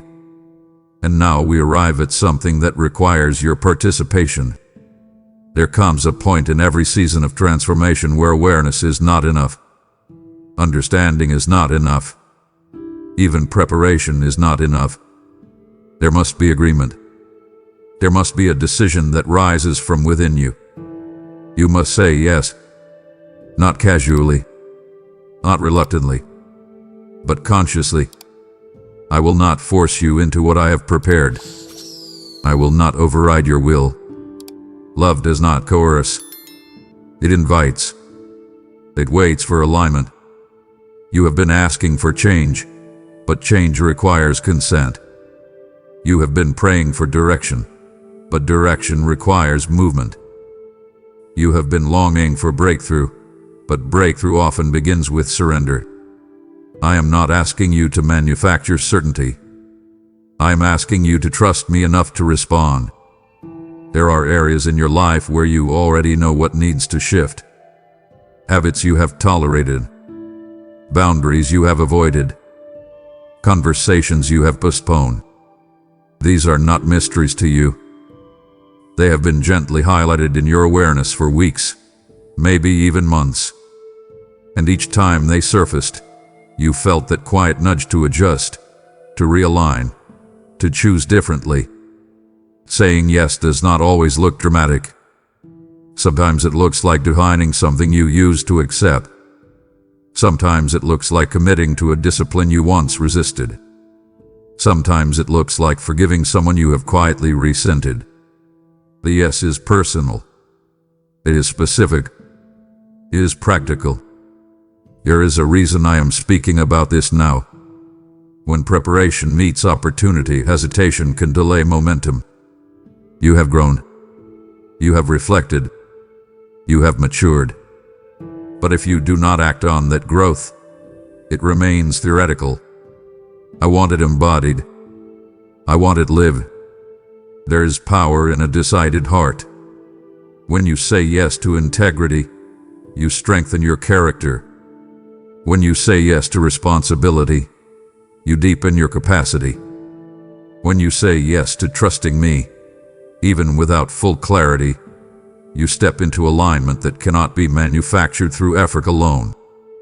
You have been cautious because you fear making the wrong move. But fear-based caution can become quiet resistance.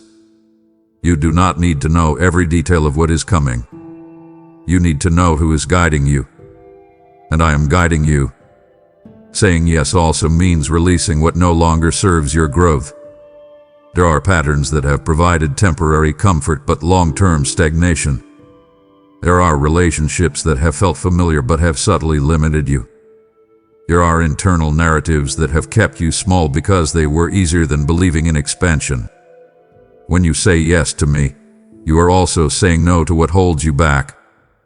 That is not loss. It is clarity. You are not being asked to abandon your personality or suppress your desires. You are being invited to align your decisions with who you are becoming. This is not about perfection. It is about direction. And direction changes destiny. I want you to imagine the version of yourself who has fully stepped into alignment. That version is not anxious about every outcome. That version is intentional with time and energy. That version responds thoughtfully rather than reactively. That version trusts my guidance even when details are incomplete. You are closer to that version than you realize. Saying yes is what bridges the gap. Do not overcomplicate it. Do not dramatize it. Simply acknowledge what you already sense and respond accordingly. The invitation is before you. The preparation has been done. The shift has begun. And now it is your turn to agree with what I am building. I want to address something that often slows you down after you make a decision. Delay in trust. You tend to analyze your obedience. You take a step forward and then question it. You commit to change and then revisit your doubts. You move and then you hesitate. That pattern drains your confidence. Trust is not blind impulsivity. It is steady reliance. And there are moments when delayed trust weakens momentum. When you sense clarity about a decision, do not immediately invite fear to interrogate it. There is wisdom in reflection, but there is also danger in overanalysis. You have spent years learning from mistakes. That is valuable. But sometimes the memory of past missteps makes you overly cautious. You begin to second-guess healthy impulses because you do not want to repeat old errors. I understand that instinct. Yet growth changes how you move. You are not the same person who made those earlier decisions. You have learned. You have matured. You have developed discernment that you did not have before. Trusting quickly does not mean acting recklessly. It means not allowing unnecessary fear to stall you when clarity is present. When you sense alignment, step into it with confidence rather than suspicion. Trust also involves how you interpret delays after obedience. Sometimes you expect immediate confirmation once you act. When it does not come instantly, you begin to wonder if you misunderstood. But timing does not always validate direction immediately. You must learn to rest in the decision without constant reassurance. That is mature trust. It does not require constant signs to remain steady. It is grounded in relationship. You know my character. You know I have guided you through storms before. You know I have prepared you intentionally. Let that history inform your present confidence. There will be situations ahead where you need to respond promptly. Opportunities that require decisive action. Conversations that require courage. Boundaries that require firmness. In those moments, do not retreat into overthinking. Trust the growth that has taken place within you. Trust the wisdom that has formed through experience. Trust the subtle guidance you sense rather than waiting for dramatic confirmation. Quick trust strengthens resilience. It prevents you from circling the same question repeatedly. It allows you to move forward with clarity. I am not asking you to silence wisdom. I am asking you to silence unnecessary doubt. There is a difference. Doubt often disguises itself as caution, but its underlying motive is fear. You do not need fear to protect you. You have discernment now. You have maturity. You have a steadier internal compass. Use it. When you know something is right, do not delay simply because it feels unfamiliar. Growth often feels unfamiliar. That does not make it unsafe. Trust me quickly, my child, because hesitation can drain the confidence that obedience built. The path ahead is not meant to be walked in constant uncertainty. It is meant to be walked with steady conviction. And that conviction grows stronger each time you choose trust without unnecessary delay. My beloved child, I want to speak to something that has been quietly weighing on you. Your heart has been heavy. Not in a dramatic way that everyone can see, but in a steady, lingering way that only you fully understand. You have carried concerns you rarely speak about. Responsibilities that do not disappear when the day ends. Questions about the future that resurface when everything becomes quiet. You function well. You smile when required. You complete what needs to be done. But beneath that steady exterior, there has been tension. A quiet pressure that sits in your chest. A low-level worry that hums in the background of your thoughts. I see it. I see how often you think ahead, trying to anticipate outcomes so you can avoid disappointment. I see how you calculate scenarios in your mind, trying to prepare for every possibility. That constant vigilance is exhausting. You have been trying to carry things that were never meant to rest entirely on your shoulders. You feel responsible for keeping everything stable, for making the right decisions, for not letting anyone down. You hold yourself to standards that are sometimes unrealistic. And when circumstances shift beyond your control, you blame yourself. That self-imposed pressure has slowly accumulated. It has not crushed you, but it has worn on you. You do not always notice how tense you are until a quiet moment reveals it. I want you to understand something clearly. Concern is natural, but constant internal strain is not sustainable. You were not designed to live in perpetual mental rehearsal of worst-case scenarios. You were not meant to anticipate every possible failure. That level of control is not yours to carry. Part of the heaviness you feel comes from unresolved questions. You want clarity about outcomes that are still forming. You want guarantees about situations that are still developing. And when those guarantees do not arrive, your mind tries to compensate by imagining them. That habit feels productive, but it often amplifies anxiety rather than reducing it. Here is a difference between wise preparation and relentless overthinking. You have drifted into overthinking at times, not because you lack faith, but because you fear being unprepared. You do not want to be caught off guard again. Yet living in constant anticipation of potential problems prevents you from experiencing present peace. I am not dismissing your concerns. I am not trivializing the responsibilities you carry. They are real. But I am inviting you to loosen your grip, not on your integrity or your diligence, but on the illusion that you must manage every outcome personally. You are allowed to rest mentally. You are allowed to release scenarios that have not yet happened. You are allowed to focus on what is in front of you without projecting 10 steps ahead. When your heart feels heavy, it is often a sign that you are holding too tightly to things that require trust rather than control. I am asking you to shift from constant vigilance to steady reliance. You do not need to anticipate every storm. You have already survived storms you did not see coming. That history should reassure you.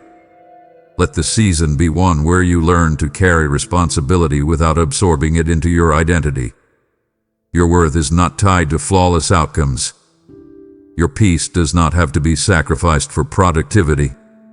There is strength in diligence, but there is wisdom in rest. I want your heart lighter. Not careless, but lighter. Not indifferent, but grounded. Release the unnecessary weight. You are not alone in managing your future. You never have been. With that heaviness acknowledged, we must confront one more thought that has lingered quietly in your mind.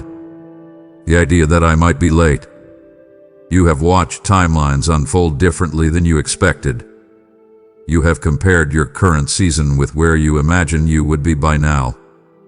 And sometimes, if you are honest, you have wondered whether you missed something. Whether you misheard me. Whether you delayed your own progress. That question has surfaced more than once. Is it too late? I want to address that directly. I am not late. Timing feels urgent to you because you experience life in sequence. You see years passing. You see others moving into new phases. You feel the weight of comparison. But I do not operate under anxiety. I do not rush to meet artificial deadlines. I am attentive to readiness. There were lessons that needed to solidify. There were patterns that needed to break. There were strengths that needed to develop. If certain doors had opened earlier, they would have exposed vulnerabilities that were not yet healed. That is not punishment. That is protection. It may not have felt protective at the time. It may have felt frustrating. But there is a difference between delay caused by neglect and delay caused by design. What you experienced was design. You tend to measure progress externally. Career milestones, relationship status, financial stability, visible markers. Those are understandable measurements, but they are incomplete. Internal maturity is a more significant metric. Emotional steadiness, self-awareness, discernment, integrity under pressure. These qualities take time to develop. They cannot be rushed without consequence. You have been forming these qualities even when you did not notice it. That formation required seasons that did not look impressive from the outside. Quiet seasons, reflective seasons, seasons that felt slower than you preferred. But slowness is not stagnation. It is consolidation. It is depth building. I know you fear that opportunities have passed you by, that others have advanced beyond reach. But opportunity is not a limited supply that runs out before you arrive. The kind of opportunity aligned with your calling is not interchangeable. It is not something that can be permanently stolen by someone else's speed. What is meant for you aligns with who you are becoming, and you are still becoming. There is nothing about your current position that signals disqualification. There is nothing about your age, your past, or your perceived delays that makes me anxious. When you think I am late, you are usually reacting to comparison. Comparison compresses perspective. It magnifies others' timelines and minimizes your own growth. But you do not see the full picture of anyone else's journey. You see fragments. I see continuity. I see context. I see how every piece of your path has contributed to a coherent whole. You are not off track. You are not behind schedule in a way that threatens your future. You are exactly where growth has brought you, and growth is not wasted. I am not late. I am deliberate. I am not indifferent. I am intentional. The timing that feels slow to you often ensures sustainability later. What arrives at the right time is easier to steward than what arrives prematurely. Trust that the alignment forming beneath the surface is precise. You are not waiting because I forgot you. You are waiting because something is being arranged carefully. And when it unfolds, you will understand why certain chapters could not have been written sooner. My beloved child, after everything we have spoken about, the waiting, the preparation, the heaviness, the timing, there is something steady I need you to anchor yourself to now. What is true will stand. Not what is loud. Not what is trending. Not what is temporarily impressive. What is true? You have lived long enough to see how quickly opinions shift. How quickly enthusiasm fades. How quickly people change their stance when circumstances change. You have felt the instability of relying on words that were not rooted deeply. That instability has made you cautious. It has made you guarded about what you trust and who you believe. That caution is understandable. But beneath the shifting narratives around you, there are truths that remain steady. Truth about who you are. Truth about what you are called to. Truth about the kind of life that brings you peace rather than applause. There have been moments when you question whether the direction you sensed was real or just emotional momentum. You wondered if your convictions were strong enough to withstand pressure. And then pressure came. Opinions challenged you. Circumstances tested you. Delays forced you to reevaluate your motivations. And in those moments, what was not genuine began to fall away. Some desires lost their urgency. Some ambitions lost their shine. But certain convictions remain. Even when discouraged, you could not fully abandon them. Even when distracted, they resurfaced. That persistence is not coincidence. That is truth revealing its resilience. When something is built on insecurity or ego, it collapses quickly under tension. When something is rooted in alignment, it endures refinement. You have seen this in your own life. Some plans faded quietly because they were not meant to last. Others have stayed with you despite setbacks. That endurance is a signal. You are living in a world where temporary validation is often mistaken for permanent value. It is easy to confuse popularity with purpose. It is easy to chase visibility instead of integrity. But what is visible is not always what is vital. You have felt the emptiness that comes from pursuing what looks impressive but does not feel authentic. You have also felt the quiet satisfaction that comes from acting in alignment with your deeper values, even when no one notices. That contrast hath been instructive. It has helped you distinguish between external approval and internal peace. Truth stands quietly. It does not demand constant defense. It does not need exaggeration to survive. It remains consistent even when emotions fluctuate. In this next season, there will be more voices offering direction, more opportunities that look attractive on the surface, more opinions about what you should prioritize. But I want you to measure them against what has already proven steady within you. Does it align with your growth? Does it respect the boundaries you have learned to protect? Does it reinforce the integrity you have developed?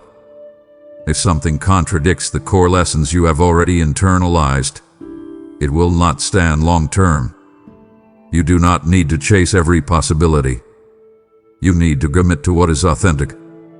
The truth about your calling, your capacity, and your direction will remain firm even when circumstances fluctuate. Hold to that. Let what is unstable fall away without panic. What is true will stand, even if it stands alone for a while.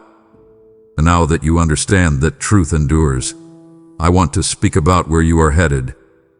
You are stepping into a new season. Not abruptly, not chaotically, but intentionally. You have sensed it already. Certain patterns are closing. Certain interests are evolving. Certain relationships are either deepening in health or naturally loosening. It is not random drift. It is transition. Seasons change gradually before they change visibly. Leaves shift color before they fall. Temperatures adjust before the calendar acknowledges it. In the same way, your internal environment has been shifting before your external circumstances fully reflect it. You have outgrown some spaces that once felt comfortable. Conversations that used to energize you now feel draining. Priorities that once seemed urgent now feel secondary. You are not becoming distant or detached. You are becoming discerning. There is a difference.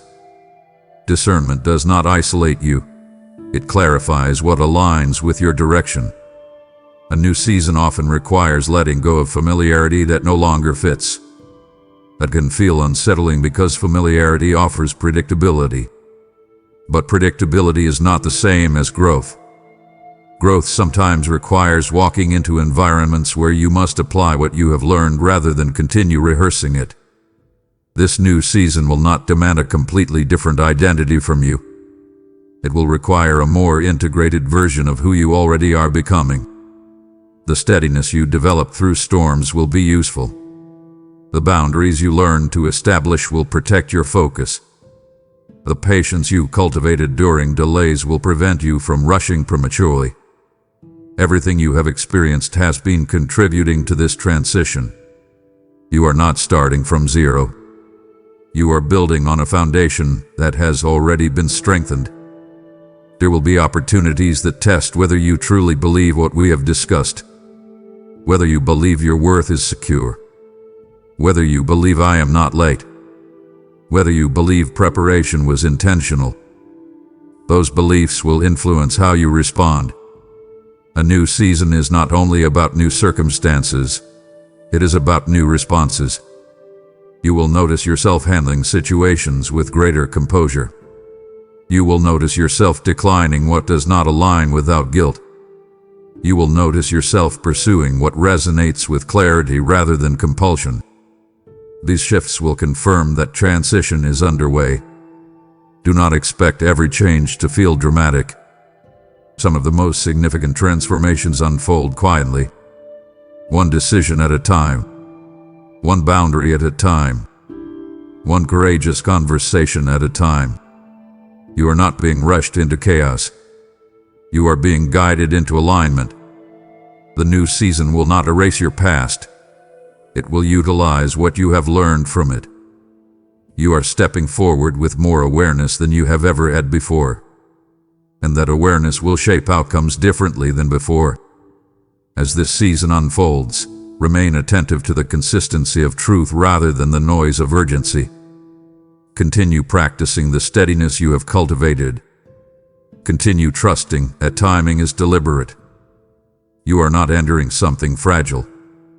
You are entering something prepared. And as you move forward, you will begin to see how every previous chapter contributed to this one. My beloved child, you have come so far in this conversation with me. You have faced the storm. You have acknowledged the weight in your heart. You have understood that I am not late and that what is true will stand. You have sensed that a new season is forming. And now I must speak to you with clarity and urgency, not to alarm you, but to awaken you. There are moments in life that do not remain open indefinitely. There are windows that require a response while they are still windows. You are standing in such a moment. I am not asking you to panic. I am asking you to be attentive. When I say open quickly, I am not speaking about rushing recklessly. I am speaking about removing hesitation that comes from fear rather than wisdom. You have a tendency to delay decisions when they matter most.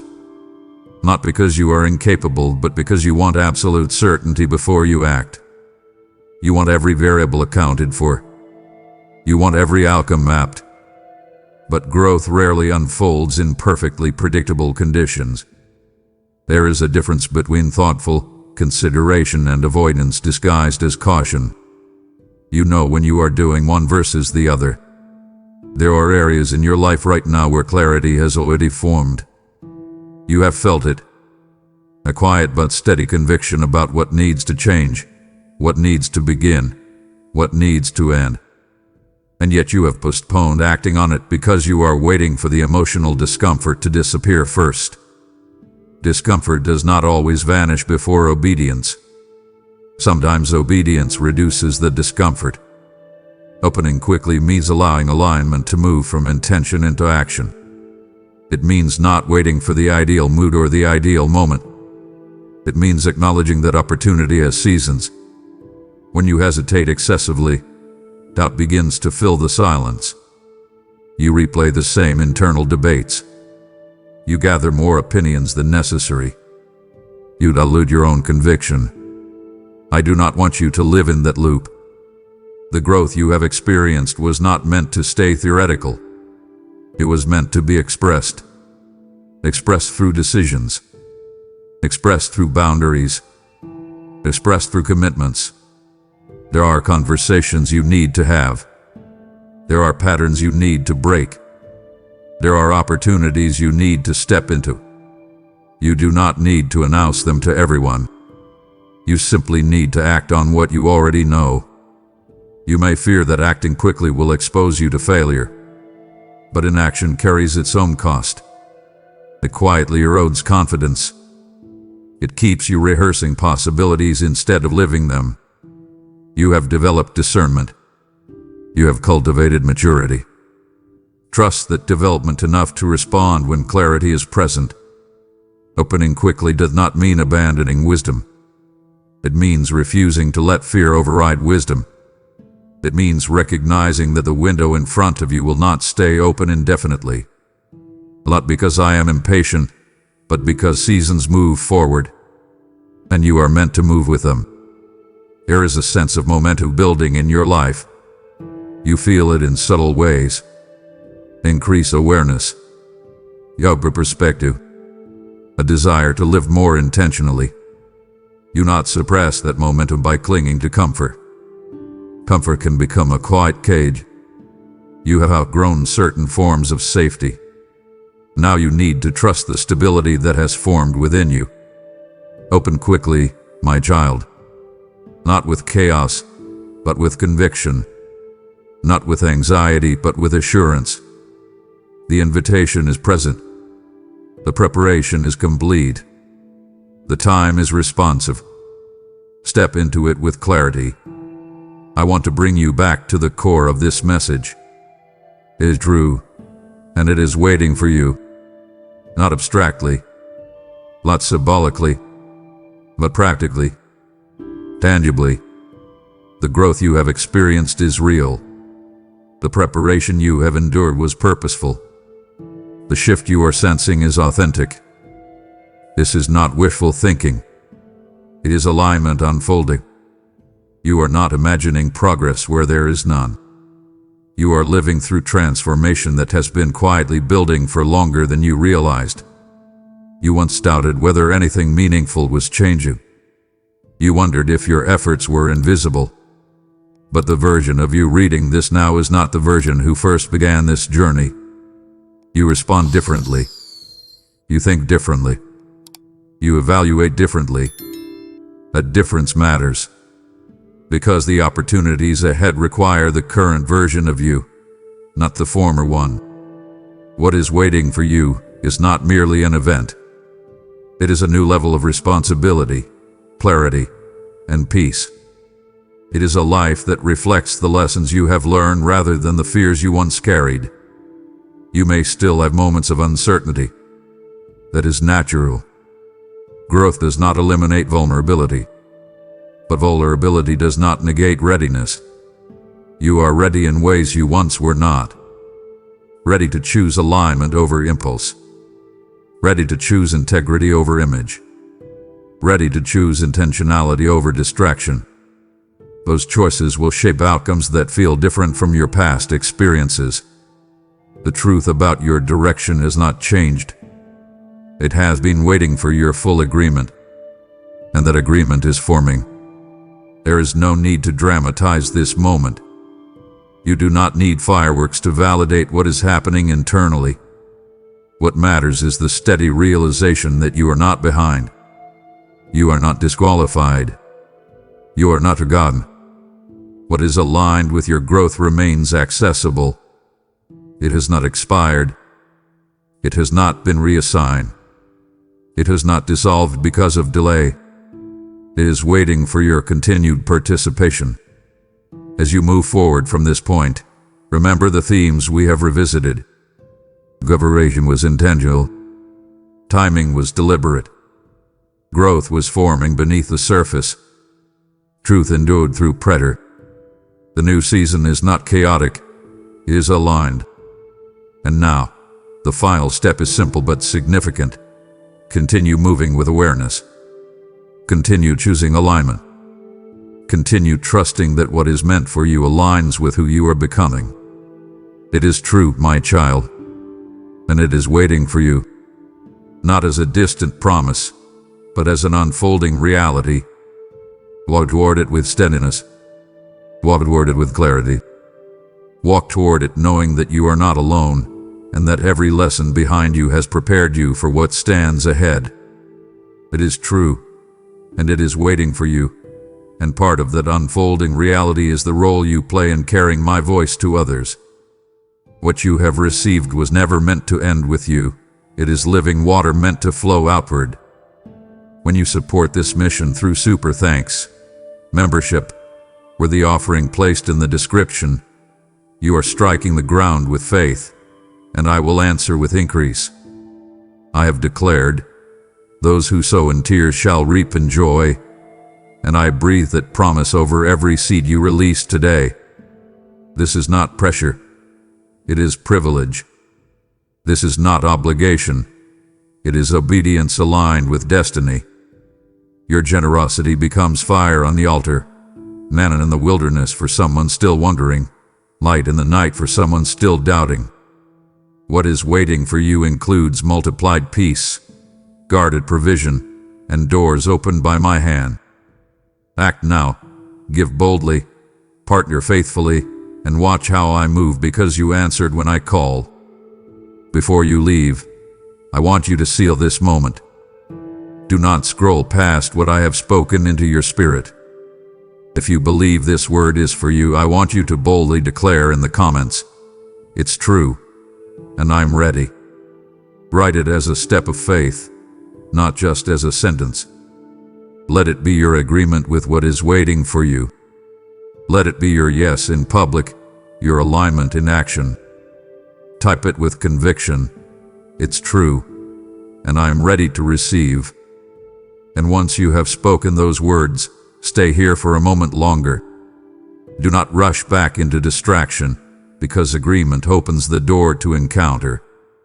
What you have declared has drawn your heart closer, and now I desire your attention, not your haste. This is the space where faith becomes awareness, where your yes meets my presence. So slow your breathing and listen carefully, because I am nearer than you realize. My child, listen to the sound of my voice right now. I want you to stop what you are doing and just breathe for a moment. Do you hear that? It is the sound of my hand knocking on the door of your heart. I am not standing here out of a sense of duty. I am here because I love you with a passion that the world cannot understand. You have spent so much time looking at the clock, wondering when your life will finally change, and I am telling you that the moment is here. My timing is not a mystery meant to frustrate you. It is a masterpiece of precision designed to protect you. I know you feel the weight of the pressure at your job and the way your neck gets tight when you think about the bills on the table. I see the unspoken tension in your living room, and the way you sometimes feel like you're just a face in the crowd, overlooked and forgotten. But I have not forgotten you. I have timed this very second to meet you exactly where you are. Open the door to me right now. You have kept it locked because you are afraid that if I come in, I will judge the mess or demand things from you that you aren't ready to give. I want you to cast aside that hesitation. It is a heavy chain that is only holding you back from the peace you crave. My presence on your threshold is not a threat. It is a promise of warmth and safety. Imagine the deep breath you take right before you face a terrifying challenge. That is the stillness I am offering you. I am standing here with my arms open, waiting to wrap you in a love that settles the knot in your stomach. This invitation is for you alone. I didn't send it to the person next to you or the people you see online. I sent it to you because I know your name. I know your scars, and I know your secret prayers. I command you to let go of the what-ifs that keep your hand off the handle. You worry about the future because you feel you have to control every outcome, but I am the one who holds the stars and your heartbeat in the same hand. When you say yes to me, the shift is immediate. You don't have to wait for a better day to feel my peace. You receive it the second you surrender. I will walk into your chaos and bring an order that defies logic. I will sit with you in the middle of your workplace stress and give you a clarity that your coworkers will notice. I will stand between you and the fear that keeps you awake at 3:00 a.m. You belong to me, and I am telling you that the wait is over. Stop searching for answers in the noise of the world and find them in the silence of my presence. I am knocking because I want to give you back the joy that life has tried to steal. I am here to replace your exhaustion with my supernatural strength. I will guide you through the transition you are facing, and I will be the bridge that carries you into your new season. Trust me today. Feel the warmth of my spirit moving toward you. I am not a distant idea. I am your Father, and I am right here.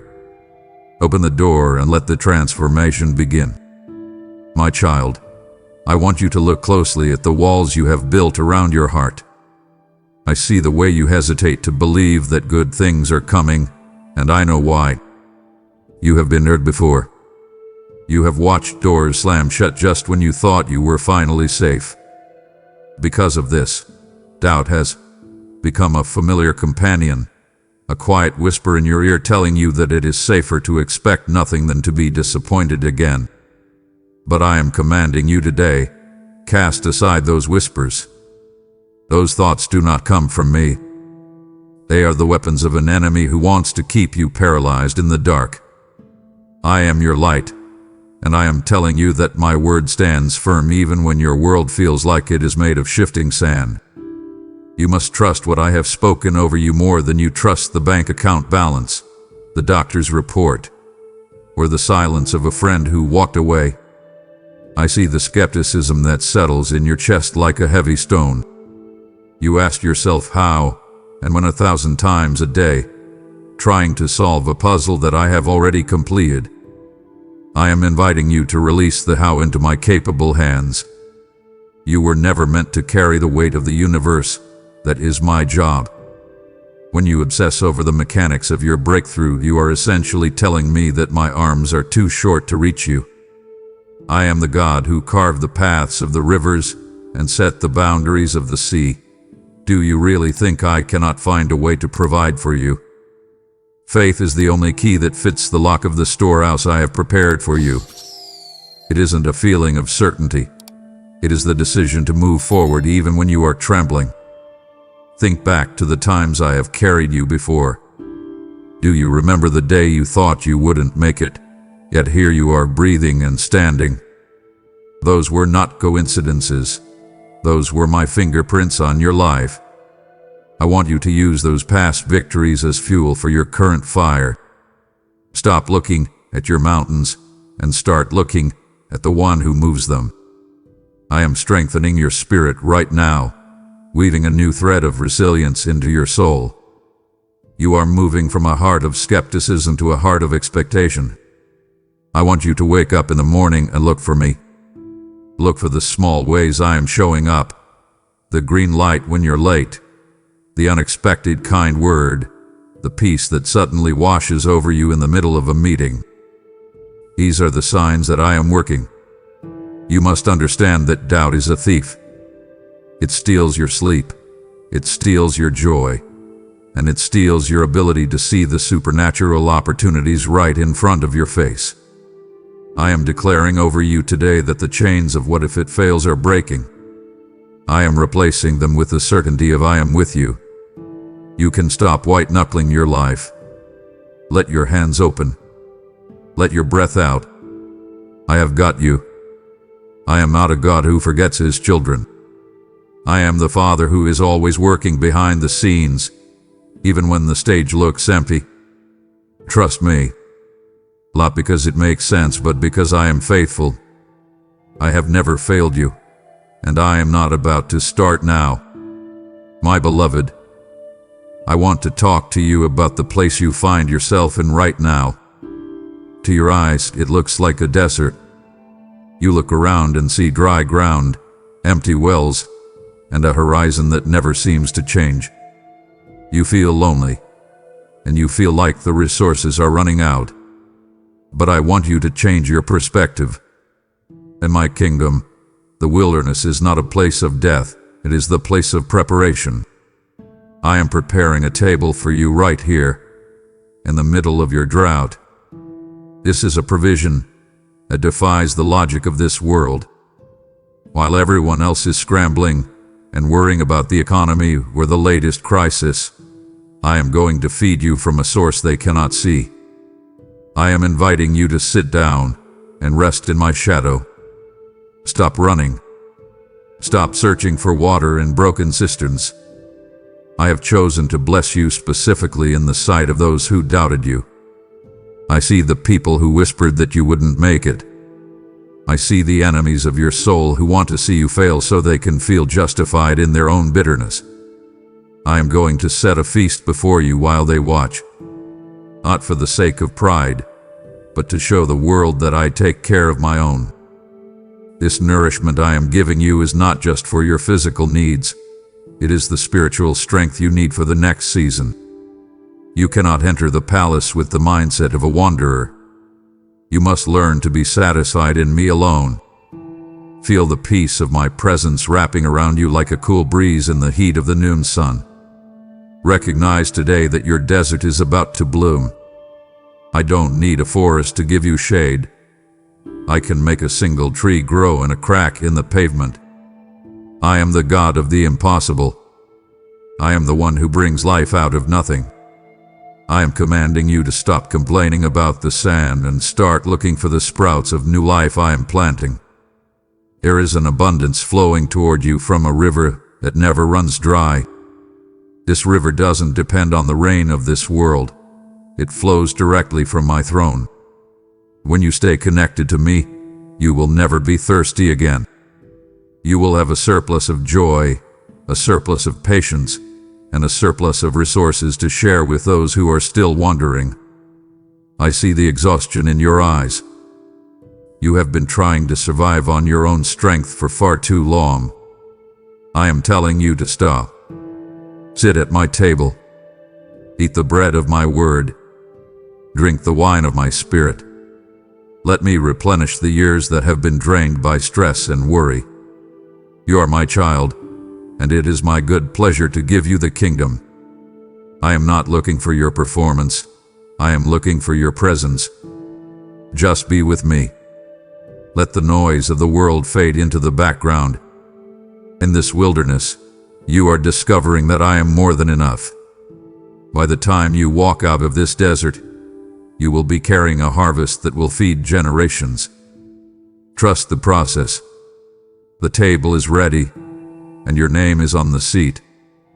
My precious one, did you know that I have hidden treasures inside of you? Since before you were born, I placed gifts, talents, and wisdom within your soul that have been waiting for this exact moment to be revealed.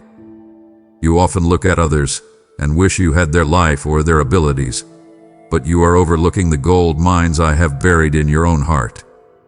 Many of these spiritual gifts have been dormant because you were too busy trying to fit into a mold that I never created for you.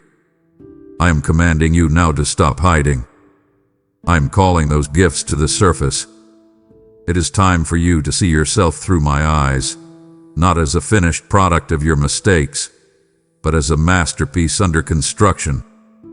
I reveal my deepest wisdom to those who seek my face, not just my hands.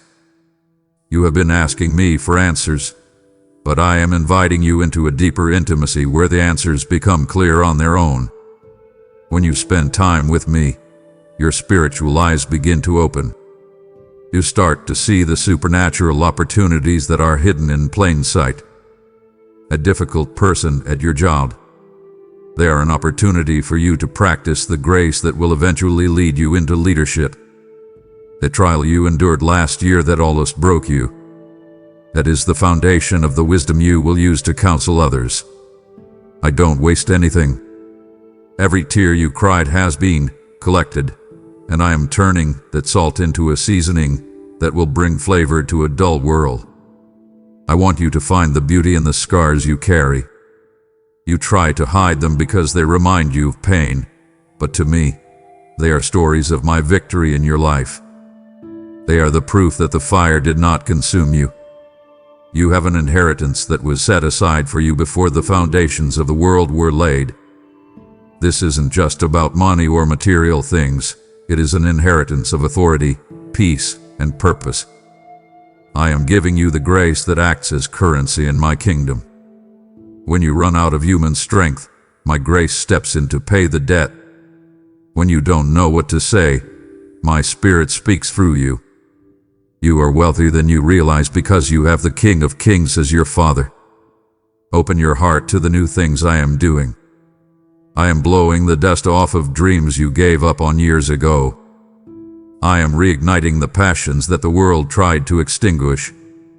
You were not meant to live a small, quiet life of just getting by. You were meant to be a light on a hill. I am giving you the eyes to see the treasures I have placed in your path today. Look for the coincidences that aren't coincidences at all. Listen for the whispers of my spirit guiding you toward a door you never noticed. You are moving into a season of discovery. As you walk with me, I will show you things about yourself and about my world that will leave you breathless with wonder. You are a carrier of my glory. Walk like it. My child, I want to speak to you about the rhythm of my heart and how it connects to your feet. There are moments when I speak a word to you, a nudge to call someone, a prompt to give, a command to leave a situation, and you hesitate. You wait for a second sign or a third, or you wait until you feel ready. But I am telling you today, delayed obedience is often a missed blessing. When I tell you to move, it is because I have already lined up the breakthrough on the other side of your step. I don't ask you to move because I need your help. I ask you to move because I want you to experience the miracle. I am calling you to have the courage to step out onto the water at my command. Don't look at the waves. Look at me. You worry that if you act too quickly, you might make a mistake. But I am the one who directs your steps. Even if you stumble, I am there to catch you and set you back on the path. What I cannot do is direct a heart that refuses to move. I want you to see how one small step of faith can trigger a landslide of my favor. Think of it like a key turning in a massive gate. The key is small, but the entrance it opens is vast. When you align your will with mine, you enter into a flow of grace where things that used to be hard suddenly become easy. You stop fighting the current and start letting my spirit carry you. I am inviting you to leave behind the safety of the shore. I know it's comfortable there. You know the ground. You know the people, and you know what to expect. But there is no harvest on the shore. The deep things of my love and the great works I have for you are out in the water. I am commanding you to let go of the ropes that tie you to your past and your security. Your true security is not in your surroundings. It is in my character. I am the rewarder of those who seek me and act without hesitation. There is a specific joy reserved for the servant who hears my voice and says, "Yes, Lord," before I even finish the sentence. Do you feel that tug in your spirit right now? That is me calling you to action. Don't overthink it. Don't let your logic talk you out of your miracle. The world calls it impulsive, but I call it faith. I see your fear of looking foolish, but I would rather you be a fool for me than a success for the world. I am going to show you that my ways are higher and my thoughts are better. When you obey me immediately, you are declaring that you trust my heart more than your own eyes. I will bless that trust. I will multiply your efforts. I will turn your small yes into a legacy that will last forever. Step out now.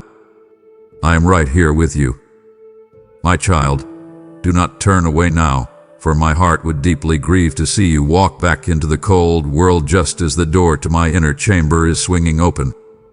I have so much more to whisper into the depths of your soul, and it would disappoint me beyond words if you settled for a mere glimpse of my glory when the full weight of my blessing is within your reach.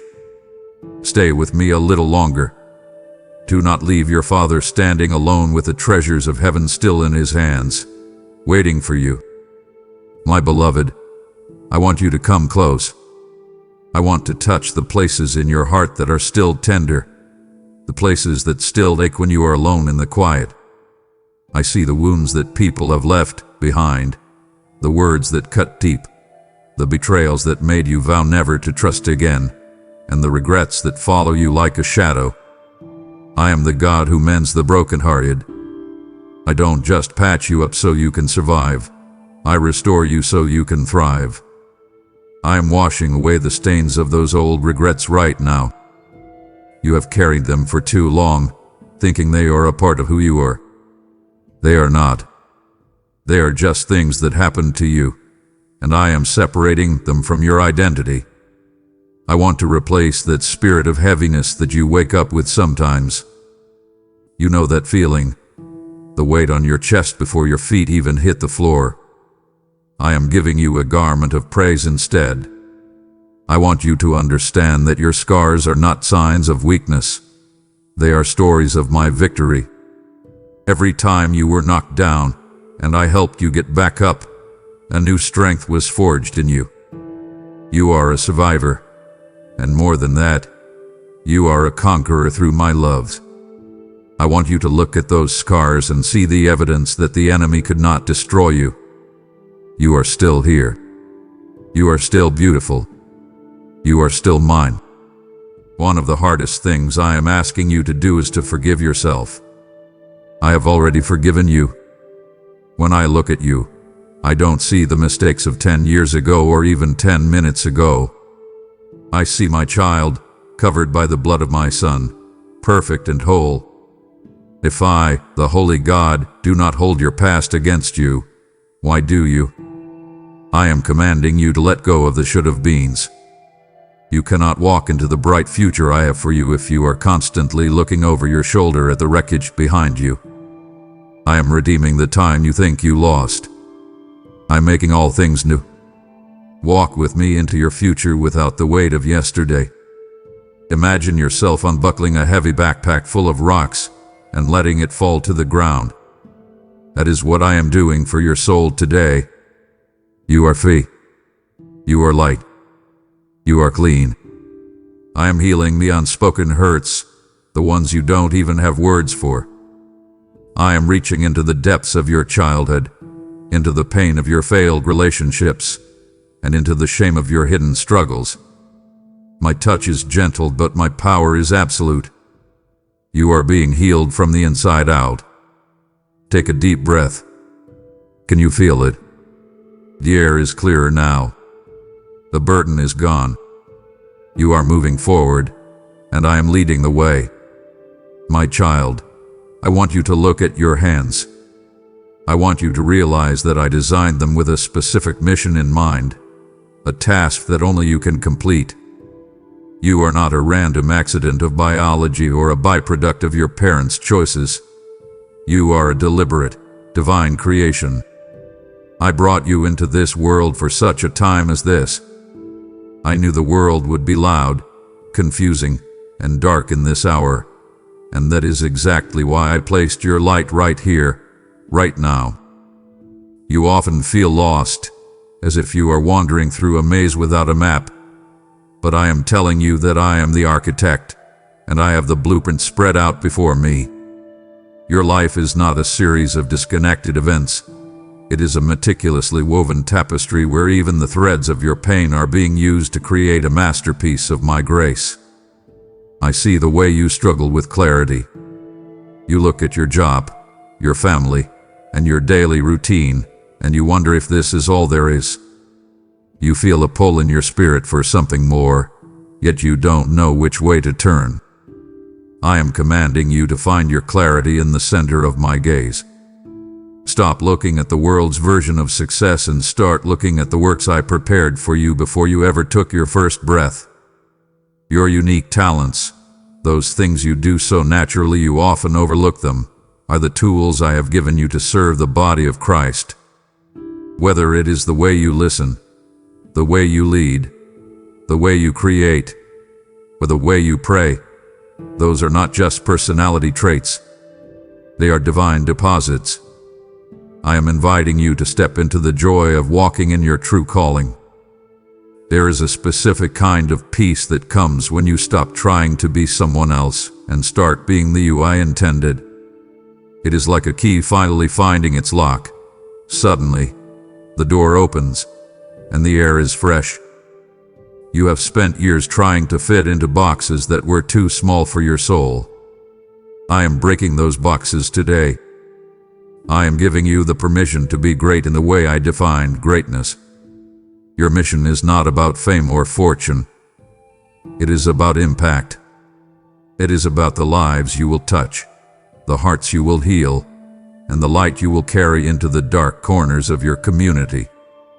I want you to listen for the confirmation of the Holy Spirit. It isn't a loud shout. It's a deep, settling peace that says, "This is the way, walk in it." When you align your life with my blueprint, the friction disappears. You will still face challenges, but you will have an inner knowing that you are exactly where you belong. I am removing the spirit of confusion that has clouded your mind. I am replacing it with a sharp, divine focus. You were made for more than just survival. You were made for significance. I am calling you to rise up and occupy the space I have reserved for you. Your seat at the table of my purpose is waiting. Do not let another day pass in the shadows of what if. Step into the light of I am. My beloved, I need you to listen closely. The winds are going to blow. I never promised you a life without storms, but I did promise you a house that would not fall. I am commanding you right now to build your life upon the rock of ages. Most people build their happiness on their circumstances, their health, their bank accounts, their relationships. But when the ground shakes, those houses crumble. I want you to be different. I want your foundation to be my word, which never changes and never fails. When you are rooted in me, You can watch the clouds gather without a knot in your stomach. You can hear the thunder and know that you are safe in the hollow of my hand. I am giving you the shield of faith to quench every fiery dart the world throws at you. These darts come as thoughts of inadequacy, fear of the future, and whispers that I have abandoned you. Hold up your shield. Declare my promises over your life until the lies of the enemy lose their power. I see the pressures you face, the instability of the world, the health scares, the family drama. It feels like a cyclone spinning around you, trying to pull you into the chaos. But I am calling you to find the stillness at the center of the storm. I am in that center with you. I am the peace, be still, that speaks to your internal waves. You don't have to wait for the storm to stop to find rest. You can find rest right in the middle of it. Why do the winds blow? Sometimes it is to blow away the dead wood in your life. Sometimes it is to show you how strong you truly are when you lean on me. But know this, the storm shall not move you. It may toss your hair, it may rain on your roof, but it cannot touch the core of who you are in me. I am your hiding place. I am your high tower. When you feel like you are at your breaking point, remember that I am the one holding the line. I will not let you be tested beyond what you can bear. I am using this very trial to forge a resilience in you that will make you unshakable for the years to come. I want you to emerge from this season stronger than you entered it. I don't want you to just get through it. I want you to grow through it. I am teaching your hands to war and your fingers to fight with spiritual weapons. You are learning that my strength is made perfect in your weakness. When you come out on the other side of this gale, you will look back and realize that the wind only served to push you closer to me. You will have a testimony that will give hope to others who are currently drowning. Stand firm. Dig your heels into the truth of my love. I am your anchor, and I am holding fast. You are not going under. You are going over. My child, I have seen your tears. I have heard every whisper you uttered in the middle of the night when you thought no one was listening. I want you to know today that I have not forgotten a single word you have spoken to me. You have been in a season of sowing, planting seeds in the soil of your life with hope and sometimes with great sorrow. You have wondered if those prayers just vanished into the ceiling, but I am telling you that they reached my throne as a sweet fragrance. I have been tending to those seeds in the secret places, and now I am announcing to you that the season of sowing is ending and the season of reaping is beginning. Your harvest is ready. I am dispatching angels right now to bring forth your breakthrough. There are things you have been praying about for years. Family members coming home, financial chains breaking, physical healing, and I am moving the pieces into place for a suddenly of God. You have been patient, and your perseverance has caught my eye. I am the God who rewards those who diligently seek Him, and your reward is not far off. I am shifting the atmosphere of your life from not yet to right now. You are going to see the fruit of your labor, and it will be sweeter than you ever imagined. I see the exhaustion that comes from waiting. It is hard to keep praying when you don't see the clouds moving. But I am commanding you to look again. A small cloud the size of a man's hand is rising on your horizon. It is the sign of the rain that is coming to water your harvest. This is not a meager crop. This is an abundance that exceeds all you could ask, think, or imagine. I am not a stingy God. I am the God of the overflow. I am going to bless you so much that you will have to find new ways to share it. Your harvest will not just be for your benefit. It will be a testimony to everyone who saw you weeping while you were sowing. Don't give up in the final hour. The enemy always tries to make the night look its darkest right before the sun comes up. He wants you to stop believing just as the answer is at the door. I am telling you to hold on. Strengthen your knees and lift your head. The transition from sowing to reaping requires a shift in your heart. You must move from asking to thanking. Start praising me for the harvest before you even see the full field. That is the faith that moves my heart. I am the Lord of the harvest, and I am declaring that your time has come. The seeds of your prayers are breaking through the soil. Get ready to gather what I have grown for you. My beloved, I am inviting you into a higher way of living. I don't want you to just visit my presence on Sundays. I want you to live under an open heaven every single day. I am tearing down the veil that you think stands between us. There is a constant flow of inspiration, strength, and love coming directly from my throne to your heart. I want you to walk in a state of divine communion where you are talking to me as you drive, as you work, and as you rest. You were never meant to figure out life on your own. I am your counselor, and I am always speaking. The question is, are you listening? I am establishing a wall of fire around you. This is my protection that the world cannot penetrate. You don't have to live in fear of the news or the shadows because my light is your constant companion. I am going before you to open doors that no man can shut, and I am closing doors that would have led you to destruction. This is what it means to have my favor. It isn't about everything being perfect. It's about my hand being visible in everything. I am making my countenance shine upon your path so that even when the world is in darkness, you will know exactly where to step. I want you to experience a life where nothing is impossible. When you live under an open heaven, you stop looking at your limited resources and start looking at my unlimited supply. You stop saying I can't and start saying He can. I am the God of the breakthrough, and I want to demonstrate my power through your life. Whether it is a creative idea that changes your industry or a spirit of peace that heals your family, the source is the same. It comes from the heaven I have opened over you. I am calling you to expect miracles as a normal part of your day. I see the way you sometimes feel disconnected, as if the heavens are like brass. That is a lie from the enemy. I have given you direct access to the heavenly realm through the sacrifice of my Son. You are a citizen of heaven living on earth. Start acting like it. Speak with authority. Walk with confidence. Love with an open heart. I am pouring out my Spirit upon you without measure. This is your season to flourish. I am removing the limits you have placed on me and on yourself. Breathe in the atmosphere of my kingdom. You are living under my smile, and everything is about to change.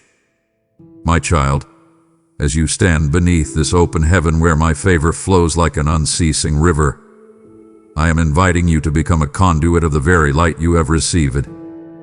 Do not merely consume the manna I have provided. Become a sower in the field of my kingdom, for when you support this mission through a super thanks or a membership, you are fueling the fire that will lead another lost soul home. I have told you that I will open the windows of heaven and pour out a blessing you cannot contain, and now I am asking you to partner with my heart to carry this word to the ends of the earth. Your seed is not a loss. It is a holy investment in the eternal harvest of souls who are crying out for the peace you now feel. I am the God of multiplication, and as you pour out into this work, I will ensure your own storehouse never runs dry and your oil of joy never fades. I see the sacrifice you make in the secret place, and I declare that my protection will surround your household like a wall of fire because you have honored my name. Look now to the description below and use the PayPal link or the gifts here to join my divine movement. Command your resources to align with my purpose and sow your seed of faith this very moment. Do you not feel the sacred weight of this moment? It would break my heart to see you pull your hand from mine just as we are beginning to walk under the canopy of my favor. To stop now would be to tell me that the noise of the world is more important than the rhythm of my heartbeat, and I desire so much more for you than a half-finished transformation. Stay focused, my beloved, for my spirit yearns to reveal the mysteries of your future that are only shared with those who endure to the end. My child, I want to take your sorrow and give you something beautiful in exchange. I see the heaviness that has sat upon your shoulders like a dark cloak. I know the nights you spent wondering if you would ever feel truly happy again. I am here today to exchange that mourning for the oil of joy. This is not the fleeting happiness the world gives, which depends on everything going right. This is my supernatural gladness, a joy that bubbles up from deep within your spirit even when the world is falling apart. I am rubbing this oil into the dry, cracked places of your soul. I am softening the hardness that pain has left behind. I want you to realize that your laughter is a weapon. When the enemy tries to weigh you down with gloom, your praise and your joy push back the darkness. I am restoring the years that the locusts have eaten, the years lost to depression, the years lost to grief, the years lost to things that didn't go the way you planned. I am a God of restoration, and I can do more in 1 year of my favor than the world can do in 10 years of striving. I am bringing a refreshment to your dwelling place. I am making your home a sanctuary of light again. No more walking on eggshells. No more waiting for the next bad thing to happen. I am putting a new song in your mouth. It's a song of victory, a song of look what the Lord has done. I want the world to hear it. I want people to look at you and wonder how you can be so at peace after everything you've been through. That is my glory on display. I am your strength, and that strength is found in my joy. When you choose to rejoice in me, you are tapping into a power source that never runs dry. I am inviting you to dance again. I am inviting you to dream again. The winter is over, and the time for the singing of birds has come. I see the tears you've hidden from everyone else. I'm wiping them away with my own hand. I am not just comforting you, I am transforming you. I am turning your mourning into dancing and your sackcloth into a garment of praise. You have a reason to be glad today, not because your problems have all vanished, but because I am with you, and I am bigger than any problem. Feel the weight lifting off your chest. Feel the light breaking through the clouds. This is my gift to you. Receive it. Walk in it. Let my joy be your constant companion from this moment forward. My child, I want you to sit with me in the quiet of this moment because I see the weight of the choices pressing down on your mind. You are standing at a crossroads, and the voices of the world are shouting at you from every direction, each one claiming to have the answer. You feel the pressure to decide quickly, to keep up with the pace of everyone around you, and it has left your soul feeling frayed and exhausted. I am commanding you right now to shut out the noise. I am giving you a spirit of discernment that will allow you to separate the holy from the profane, the vital from the merely urgent. You don't have to guess your way through life. I am your North Star, and my still, small voice is whispering right behind you, saying, "This is the way, walk in it."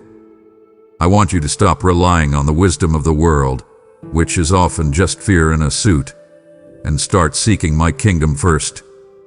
When you surrender your logic to my love, the fog begins to lift. I am inviting you to let my peace be the umpire of your soul's direction.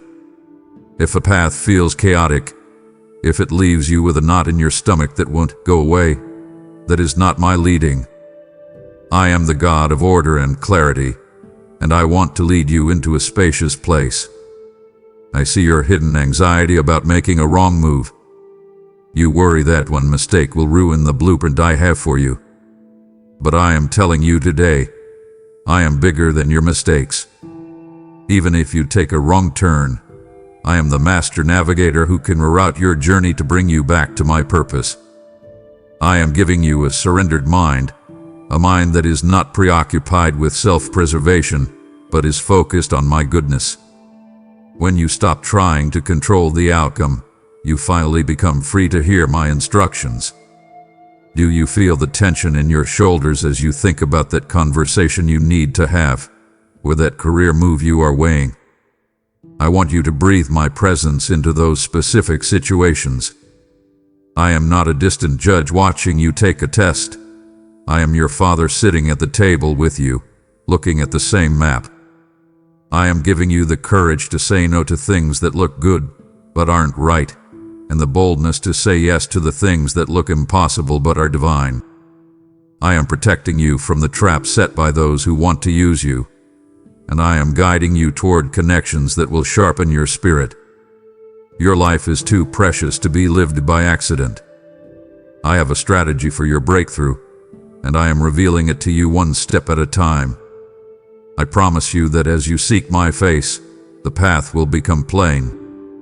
I am removing the spirit of confusion that has made you feel paralyzed. I am replacing it with a divine knowing.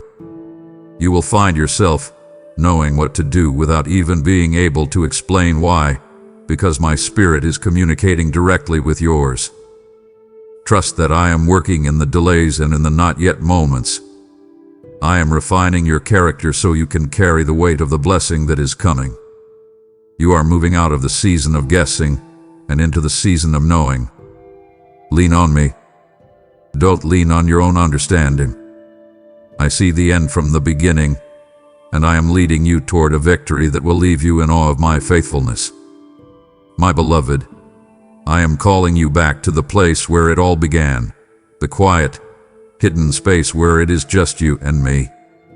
You have been so busy working for me, talking about me, and trying to please me that you have forgotten how to simply be with me.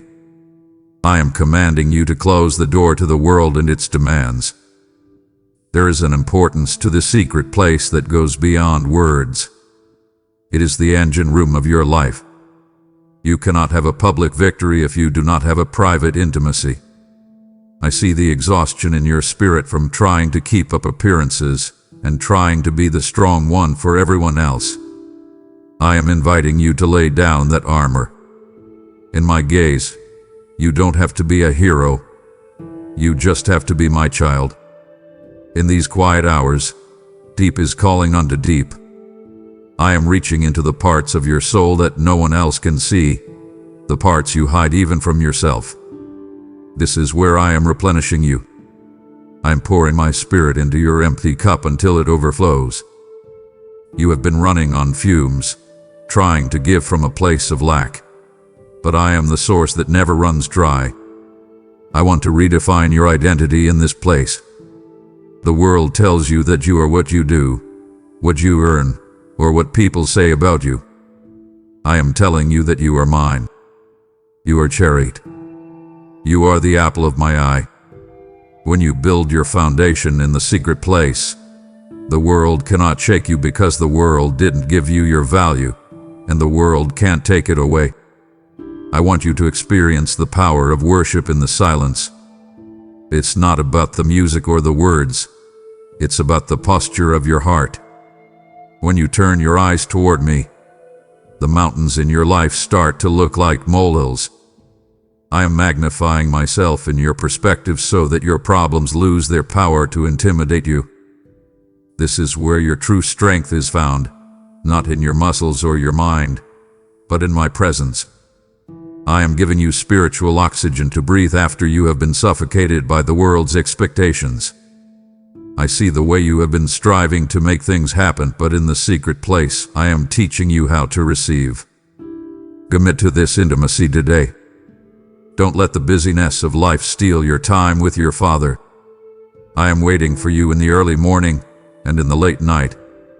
I have things to tell you that I cannot say in a crowd. I have mysteries to reveal to you about your future and your family that can only be whispered in the hush of our communion. As you spend time with me, you will notice that you walk back out into the world with a different kind of authority. You will have a peace that people can't explain and a joy that isn't tied to your circumstances. This is the secret of the giants of faith. They knew me in the dark, so they could stand for me in the light.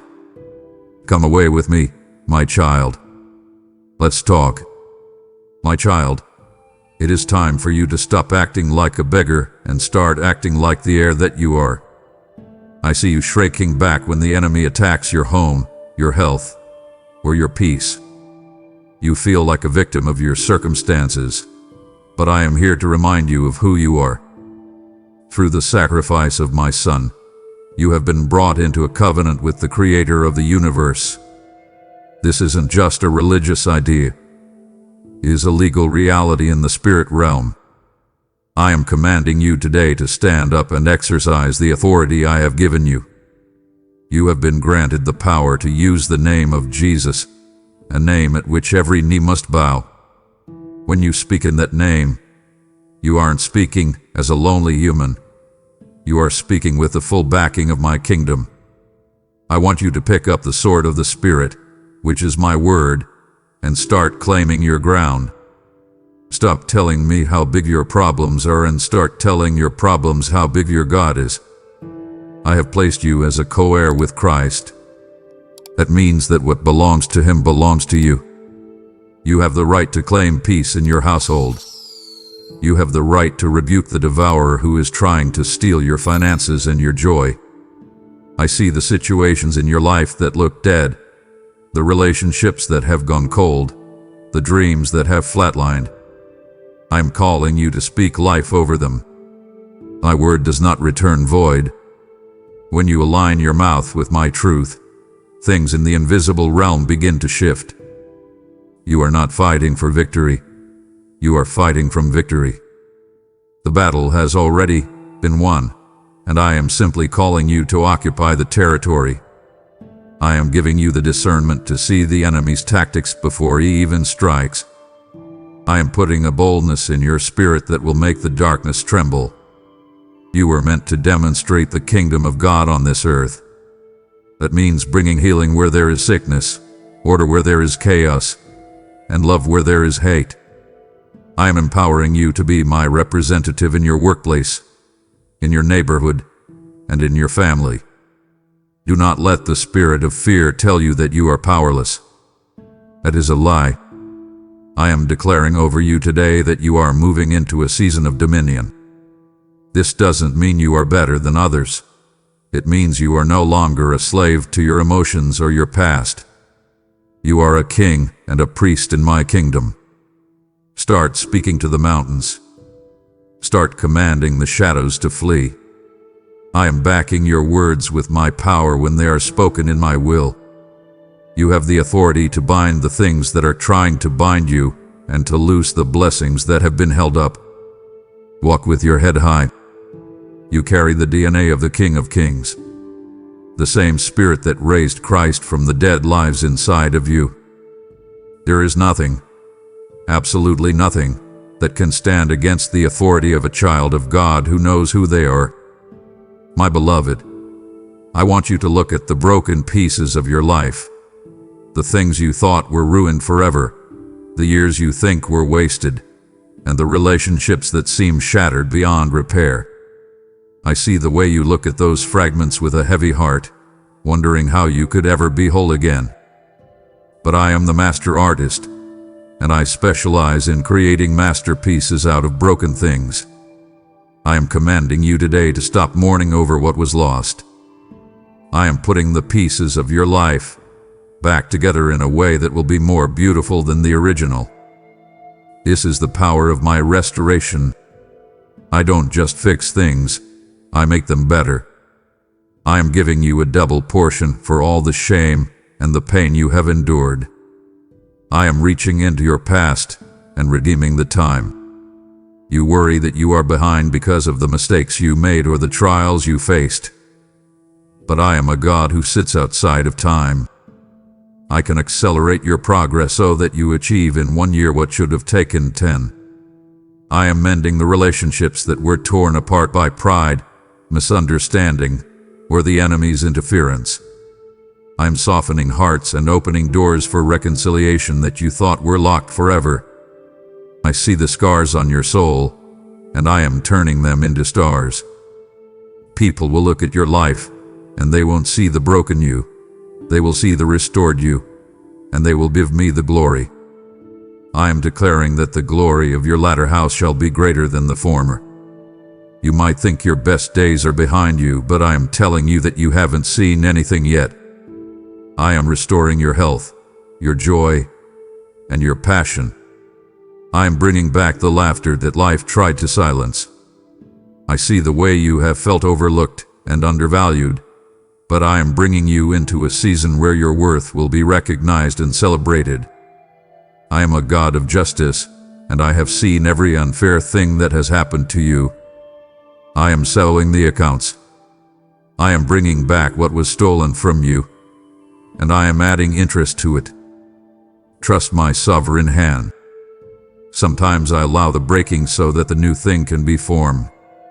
Like a potter with clay, I am reshaping you into a vessel of honor. You are being refined, not destroyed. I want you to wake up with a sense of expectation. Watch how I bring the right people into your life. Watch how I resolve the matters that have concerned you for years. I am the God of the second chance, the God of the turnaround. Nothing is too far gone for my love to reach. I am breathing life into your dry bones. I am making you whole, making you strong, and making you a living testament to my unfailing goodness. Your restoration is not a theory. It is a promise, and it is happening right now. I am pouring out the very essence of my love upon you, and it would be a profound sorrow to me if you closed your ears before the work of restoration is complete.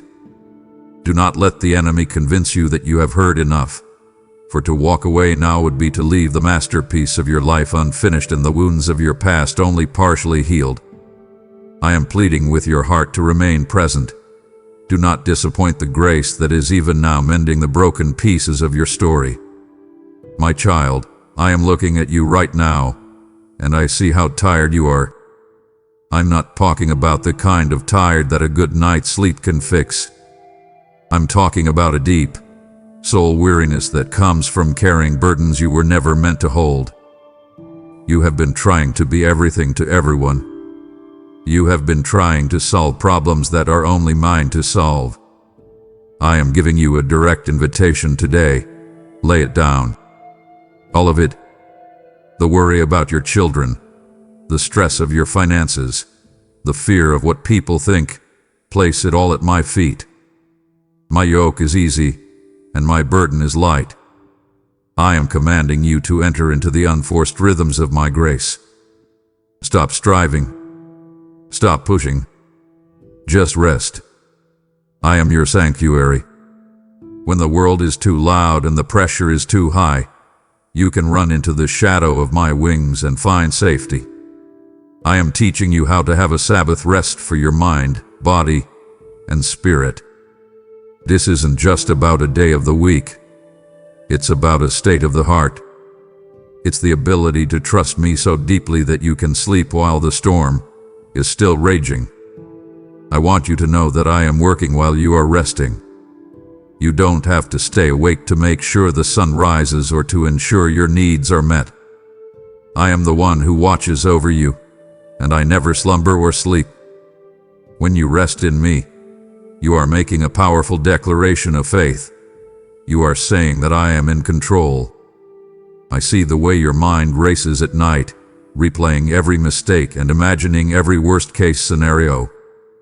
I am commanding those thoughts to be still. I am replacing your what-ifs with I am. I am your provider. I am your protector. I am your peace. I want you to learn how to walk with me in a way that doesn't leave you exhausted. If you are burned out, it's because you are doing things in your own strength rather than mine. I am giving you a new perspective on your responsibilities. You are my partner, not my slave. I will do the heavy lifting. You just stay close to me. Feel the tension leaving your body right now. I am smoothing the lines on your forehead and loosening the grip on your heart. You are safe. You are loved. You are enough, just as you are, without doing a single thing. I am not a taskmaster who is disappointed in your fatigue. I am a father who wants to hold you until you feel strong again. Rest is not a sign of weakness. It is a sign of trust. It is the holy confidence that I have everything under control. So, take a deep breath. Let the weight drop.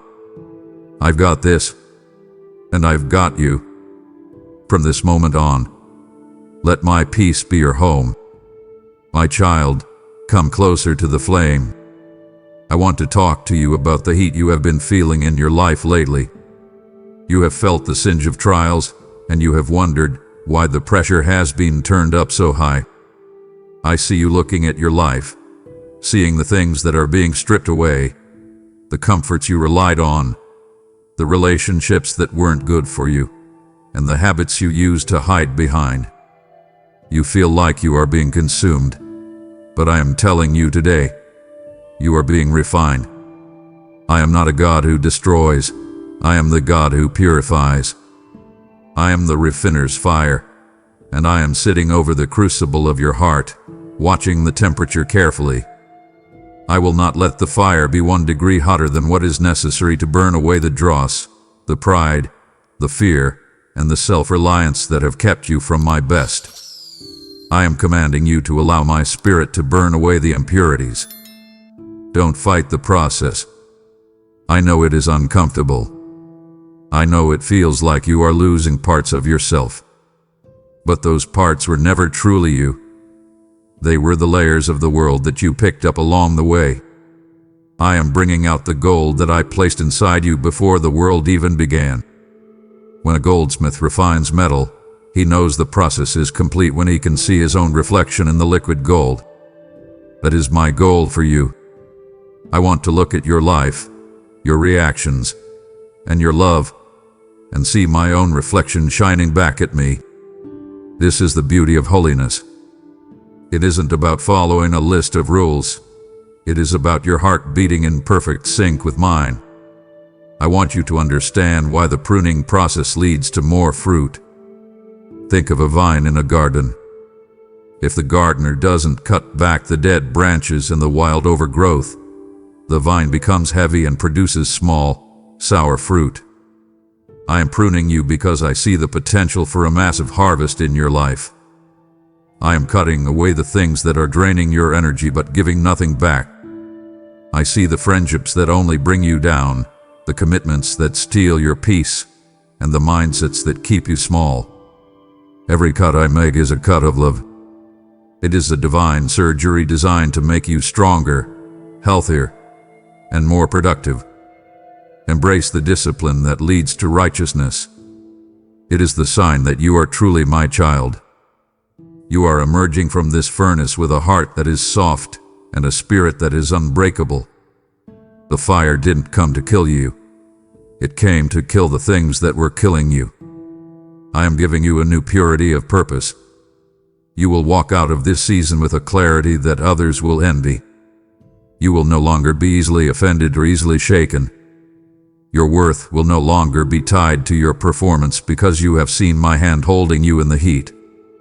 I am declaring that the smell of smoke will not even be on your clothes. You are being made new. You are being made holy. You are being made ready for the weight of the glory I am about to pour into you. Trust the fire, for I am in it with you. My beloved, I am calling you to step out of the shadows of average. I see the way you have settled for a life of quiet safety because you are afraid of the heights. You look at the giants of faith, the Davids, the Esthers, the Pauls, and you think they were made of different stuff than you. But I am telling you today, I am the same God yesterday, today, and forever, and I am calling you to the same greatness. I am commanding you to reject the spirit of fear and timidity. You were not given a spirit of fear, but of power, love, and a sound mind. I want you to step into the shoes I have prepared for you. They may feel too big right now, but you will grow into them as you walk. Why did I choose the weak things of the world to confound the wise? I did it so that when you succeed, the world will know it was me. I see your insecurities. I hear you saying, I'm not eloquent enough, or I've made too many mistakes, or I don't have enough resources. I am answering you the same way I answered Moses, who made your mouth. I am the source of everything you need. Your weakness is actually your greatest qualification because it leaves room for my strength to manifest. I am giving you the boldness to speak my truth in a world that is drowning in lies. You are a carrier of the light, and it is time for you to stop hiding under a bushel. I want you to think about the legacy you are building. Your yes today is not just about you. It is about the generations that will come after you. I am calling you to break the generational curses of poverty, addiction, and silence in your family. I am calling you to be the one who sets a new standard. You are carrying the light of the gospel to the ends of the earth, starting in your own living room and your own workplace. I am giving you a heart for the broken and a voice for the voiceless. You are my ambassador, and I am empowering you to take territory for my kingdom. Do not be intimidated by the darkness of the world. Remember that the darker the night, the brighter your light shines. I am inviting you to embrace the mission only your hands can complete. There are people only you can reach and problems only you can solve with the specific gifts I have given you. I am removing the paralysis of analysis that has kept you stuck. I am giving you the courage to take the first step. You don't need to see the whole staircase. You just need to see the next step. I am with you as your guide and your protector. You are not alone in this calling. I am surrounding you with a cloud of witnesses who are cheering you on. Rise up, my child. Put on your armor. The world is waiting for the unique expression of my glory that only you can provide. Your time is now. My child, if you hear nothing else today, hear this. Nothing, absolutely nothing, can separate you from my devotion. I want you to let that truth sink deep into your bones. You have spent your life trying to earn love, thinking that if you did enough or were good enough, then you would be worthy of affection. But my love is not a reward for your behavior. It is a gift of my character. I am commanding you to stop auditioning for my love. You already have it. I am the anchor in the shifting tides of your life. When people walk away, I stay. When you fail yourself, I hold you. When the world judges you, I justify you. I want you to start seeing yourself through my eyes of compassion. I don't look at you and see a project to be fixed. I see a child to be loved. I see the beauty in your heart even when you feel ugly. I see the potential in your life even when you feel useless. The depth, height, and width of my affection for you are beyond your human understanding. It is a love that went to the cross. It is a love that conquered the grave. It is a love that is pursuing you right now, in this very moment. I am inviting you to be rooted and grounded in the love of Christ. When you are rooted in my love, the storms of life can blow, but they cannot uproot you. I am restoring your confidence in my goodness. You have been through things that made you question if I am really for you. You have felt the sting of disappointment and the weight of silence. But I am telling you that even in the silence, I was working. Even in the disappointment, I was protecting. My love is not always a yes to your requests, but it is always a yes to your soul's greatest good. I am healing the orphan spirit in you, the feeling that you are all alone and have to provide for yourself. You had a father, a good father, a father who owns the cattle on 1,000 hills and who has your name engraved on the palms of my hands. Feel the warmth of my love wrapping around you right now. It is like the first light of dawn after a long, cold night. I am washing away the shame that makes you want to hide from me. I am inviting you to come boldly to my throne of grace. There is no secret you can tell me that will make me love you less. There is no mistake you can make that is bigger than my mercy. I love you because I love you because I love you. It is the most solid fact in the universe. Rest in that. Let it quiet your soul. Let it give you the courage to face tomorrow. You are mine, and I am yours, forever. My beloved, You are in the in-between. I see the discomfort in your heart as you stand between the no longer and the not yet. You have left the shore of your past, but the new land is not yet in sight. This is a season of transition, and I know it feels like you are drifting.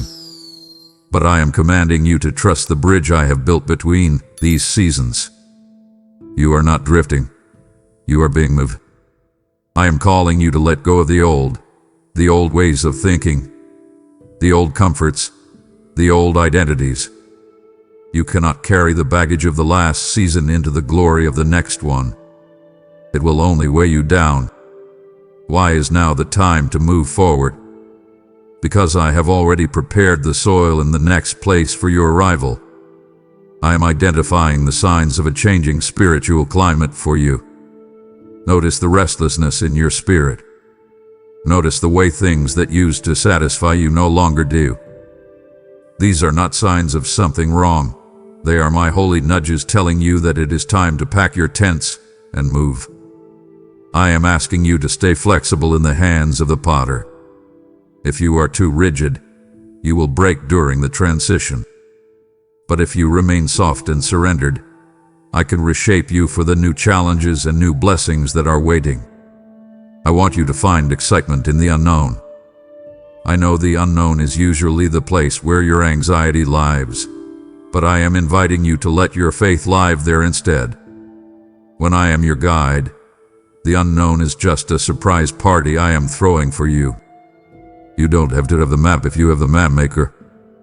I am leading you by a pillar of cloud by day and a pillar of fire by night. I am providing manna for you today so you don't have to worry about tomorrow.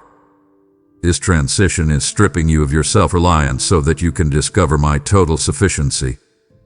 You are learning that I am all you need. Step into the future with a sense of adventure. I am opening doors that you didn't even know existed. I am connecting you with people who will help you reach your destiny. I am giving you a new song for this new season. Do not look back with longing at the leeks and onions of Egypt. The wilderness may be tough, but the promised land is worth the journey. I am with you in the transition. I am the bridge. I am the way. I am the destination. Keep your eyes on me, and you will find that the journey is just as beautiful as the arrival. You are moving from glory to glory. Don't stop now. You are crossing the bridge into your new season, and I want you to mark this transition with a holy act of covenant partnership that reflects your trust in my guidance. I am the one who builds paths through the wilderness, and I am calling you to help me build a highway of hope for those still trapped in the shadows of the past. When you choose to support this channel through membership or a gift of super thanks, you are not just giving to a screen. You are laying a foundation of light for a brother or sister who is drowning in despair. I have promised that those who sow in tears shall reap with shouts of joy, and I am inviting you to sow now into the very soil that has nourished your spirit today. Let your giving be the first fruits of your new season, a prophetic declaration that you believe in the suddenly I am bringing to pass in your life. I will rebuke the devourer for your sake and cause your influence to spread like a wildfire of grace in a thirsty land. Do not let this divine appointment pass you by while the bridge is still open and the spirit of transition is moving. Navigate to the links in the description or the support buttons below and plant your gift into my kingdom right now. We are standing on the very threshold of your destiny, and my soul would be heavy with disappointment if you turned back to the safety of the shore in this final hour. I have carried you through the fire and the flood to bring you to this bridge, and it would grieve me to see you forfeit the greatness I have called you to simply because the journey required your persistence. Press on with me, for the most vital revelations of your authority and purpose are yet to be unveiled. Do not leave my side when the promised land is finally in view. My child, let's talk about the math of my kingdom. You look at your resources, your time, your money, your energy, and you see a deficit. You look at the needs in front of you, and then you look at what is in your hands, and you feel a sense of lack. But I am reminding you today of the miracle of the 5 loaves and 2 fish. In the hands of a boy, it was just a snack. In my hands, it fed thousands. I am commanding you to stop looking at what you don't have and start looking at what you do have with a heart of trust. When you bring me your not enough, I turn it into more than enough. I am inviting you to give from a place of trust rather than lack. I know it feels counterintuitive. Your logic tells you to hoard when things are tight, but my kingdom operates on the principle of sowing and reaping. When you release what is in your hand, you open your hand to receive what is in mine. I am not trying to take from you. I am trying to give something to you. I am the God who provides seed for the sower and bread for the eater. If you will be a conduit for my blessings, I will make sure the flow never stops. I am looking for people I can trust with my resources, people who will use them to bless others and build my kingdom. I am declaring financial and spiritual breakthroughs over your life right now. I am the one who can give you a creative idea that generates a new stream of income. I am the one who can cause a debt to be canceled or an unexpected check to arrive in the mail. But more than that, I am multiplying your inner resources. I am giving you more patience for your children, more wisdom for your business, and more love for your spouse. I am stretching your capacity. You think you are at your limit, but I am enlarging your borders. I am giving you a surplus spirit so that you can be a blessing wherever you go. I want you to stop living in the poverty mindset that says there isn't enough to go around. My Father's house has plenty and to spare. I am teaching you how to walk in the abundance of the King. This doesn't mean you will never face a challenge, but it means you will never face a challenge without a source. I'm aligning your needs with my supply. Trust me with the tithe. Trust me with your time. Trust me with your heart. As you pour out, I will pour in. It is a divine cycle that the world cannot understand.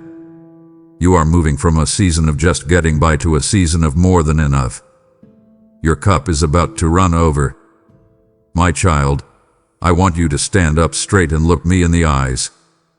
The world you walk through is not just made of flesh and blood. There is a battle raging in the unseen places, and I do not want you to be a casualty of a war you didn't know you were in. I am commanding you today to put on the armor I have custom forged for your soul. This is not a heavy, metallic weight that will slow you down. It is a spiritual covering of light that makes you untouchable. I see the way the enemy tries to trip you up with small, nagging lies, thoughts that you aren't good enough, or that everyone is out to get you. I want you to fasten the belt of truth tightly around your waist. This truth is the anchor for everything else. It is the solid reality that I am God, you are mine, and my word is the final authority over your life. When you know the truth, the lies of the world lose their grip. I am placing the breastplate of righteousness over your heart. I know you feel the stings of old guilt and the shame of mistakes you made years ago, but I want you to realize that this righteousness is not something you earn. It is my righteousness, given to you as a gift. It protects your heart from the accusations that try to tell you that you are unworthy. When the enemy aims for your emotions, this breastplate deflects the blow. I see the unspoken tensions in your family and the pressure at your job that makes your heart race. This armor is your defense. I am also fitting your feet with the readiness of the gospel of peace. You are not just walking, you are advancing. Everywhere your foot touches, I want you to bring the atmosphere of my kingdom. You should be a person who walks into a room and the tension breaks because you carry my peace in your very presence. I am handing you the shield of faith. I want you to hold it high in every battle, whether it's a health crisis or a financial struggle. The enemy is going to throw fiery darts of doubt and what-ifs at you, but your faith is the barrier that quenches them before they can even touch you. Faith isn't a feeling of bravery. It's the decision to trust my character even when the circumstances look grim. I am also placing the helmet of salvation upon your head. This is the protection for your thoughts. I see how you struggle with a mountain of homework or a mountain of bills, and how your mind spins with worry. This helmet guards your mind from the spirit of hopelessness. It reminds you that you are saved, you are kept, and your future is secure in my hands. Finally, I am giving you the sword of the Spirit, which is my word.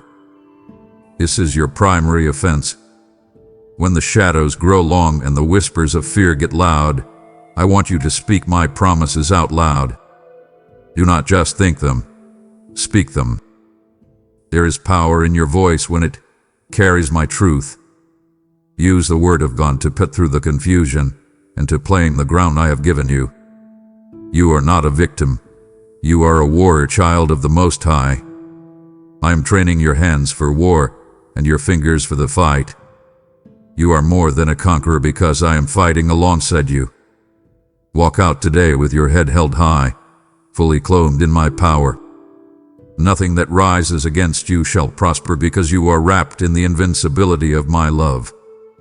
My beloved, I am calling you to look beyond your own needs for a moment and see the world through my eyes.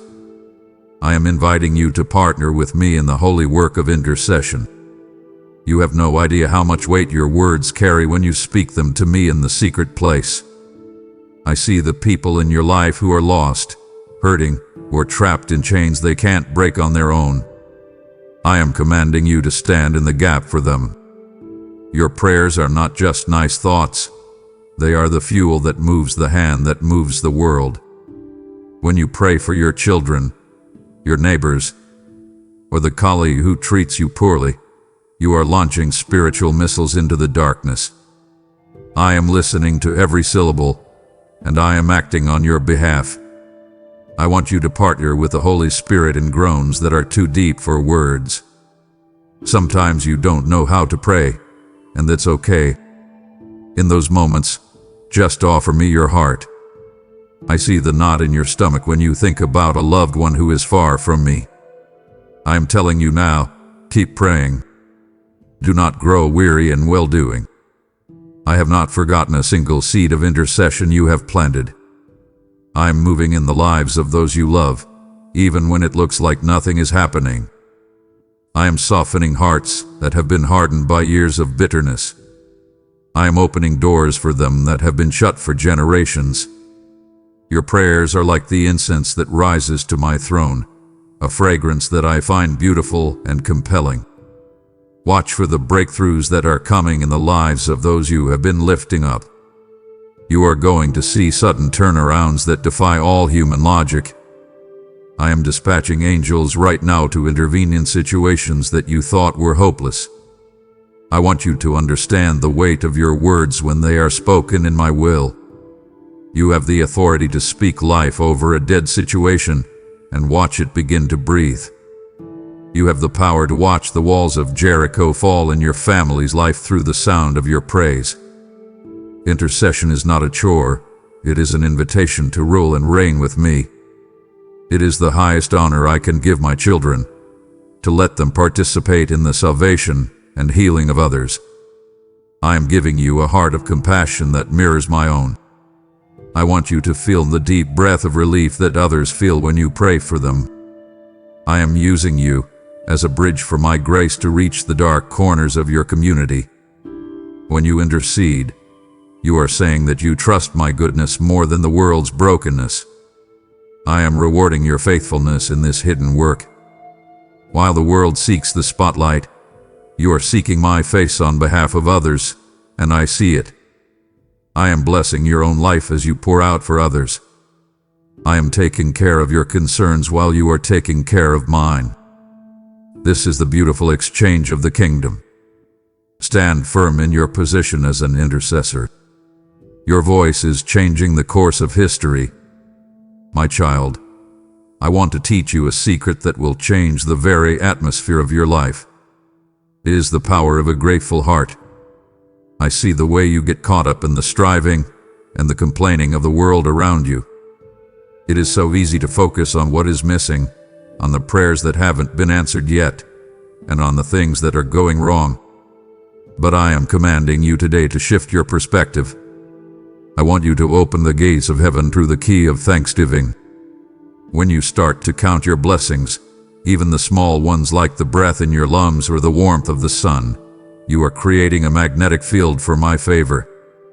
Gratitude is not just a polite response.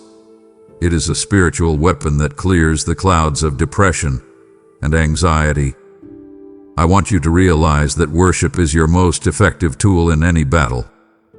When you praise me before you see the manifestation of the miracle, you are demonstrating a faith that moves my heart. I am looking for the fragrance of a grateful heart to reach my throne. I see the pressure at your job and the unspoken tensions that weigh you down, but I am telling you that a hallelujah can change the molecules in the room.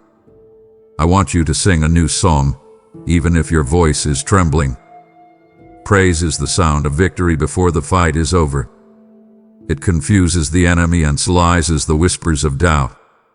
I am inviting you to look back over your shoulder and see all the times I have carried you.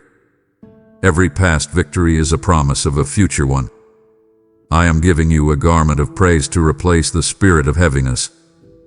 You have been wearing the weight of the world like a lead coat, but I am asking you to trade it for the light and airy joy of thanksgiving.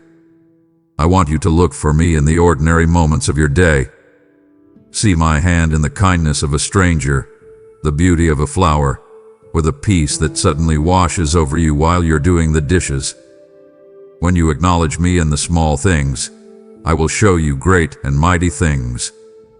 I am declaring that your home will no longer be a place of complaining or fear. It will be a house of worship. I want the people who enter your life to feel the glow of my presence on you because you are a person who knows how to be thankful. Breathe in my goodness right now. Let go of the list of demands you have for your life and just say thank you. Thank me for my unfailing love.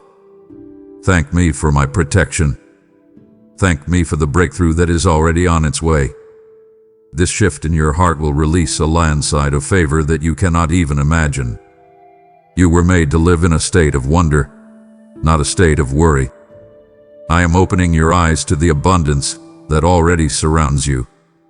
You are wealthy in grace, rich in mercy, and overflowing with potential. Let your life be a living hallelujah.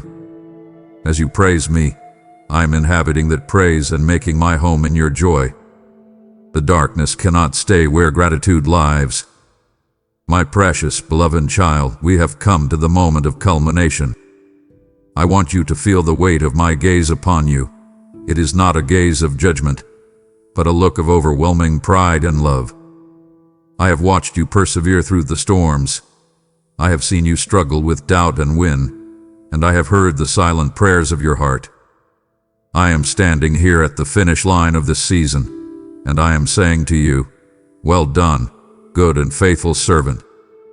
I want you to understand that the true and waiting promise I spoke of at the beginning is not a distant dream anymore, it is your reality today. I am commanding you to stop living as if you are still waiting for the invitation. You are already in the room. You are already at the table. I am calling you to live every single day in the light of eternity.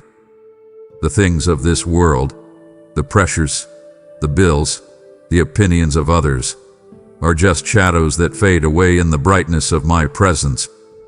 I have prepared an eternal home for you, but I also want you to experience the home of my peace right here on earth. I am inviting you to enter into your joy. This is the joy that no man can take from you. It is the joy of knowing that you are fully known and fully loved. I see the scars that are stories of my victory on your soul, and I tell you they are beautiful. You are a masterpiece of my grace, a living testament to what I can do with a heart that says yes. This is my final call to you in this conversation, but it is just the beginning of our walk together.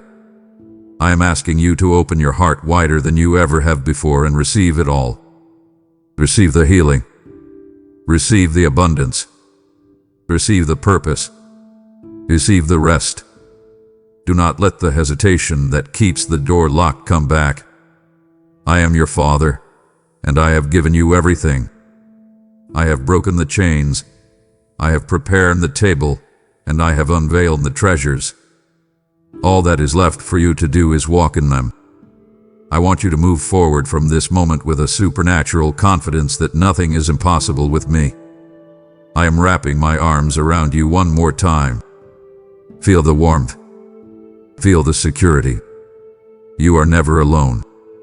I am the first word and the last word of your story, and I am telling you that the ending is more glorious than you can imagine. I am the God of the suddenly, and your breakthrough is manifesting even as I speak. Go now into your world, but carry me with you. Be the light. Be the love. Be the representative of my kingdom. I am with you always, even on to the end of the age. This is my promise to you. It is true. It is waiting. And now, it is yours. Enter into your joy, my child. Enter in today. My beloved, you have entered into the joy of my presence, but remember that the true nature of my joy is that it must be shared to be multiplied. I have unveiled the hidden treasures of your heart so that you might become a distributor of my glory, reaching into the lives of the brokenhearted through your generous support of this mission. Every PayPal donation and every super thanks you offer acts as a beacon of light, guiding the weary to the same prepared table where you have just found rest. I declare over you today that as you honor me with your substance, I will cause the true and waiting promises of your life to manifest with supernatural speed. You are a co-heir with Christ, and as you partner with me to spread my word, you are activating the covenant authority that brings heaven down to earth. I see your heart. I see your willingness, and I promise to return to you 100-fold the love you invest in my children. Let your final act of this encounter be one of radical obedience and joy sowing into this ministry of light. I command you to step forward in faith. Click the links below and seal your testimony with a gift of support today. My child, as you step away from this moment, do not let the fire I have ignited within you grow cold or go unnoticed. I am inviting you to seal this divine encounter right now by giving voice to the faith that is stirring in your soul. I command you to move from the shadows of silence and boldly declare your readiness to receive the inheritance I have prepared. Write it down, speak it into the atmosphere, and let the world know that you are no longer waiting on the sidelines of your own life. Comment the words, "I am opening my heart to receive it all today," and watch how that simple act of obedience triggers a landslide of my favor in your reality. This is your moment of transformation, so act without hesitation and let your yes echo through the heavens. Your breakthrough is no longer a distant promise. It is true, it is here, and it is waiting for you to claim it. Amen.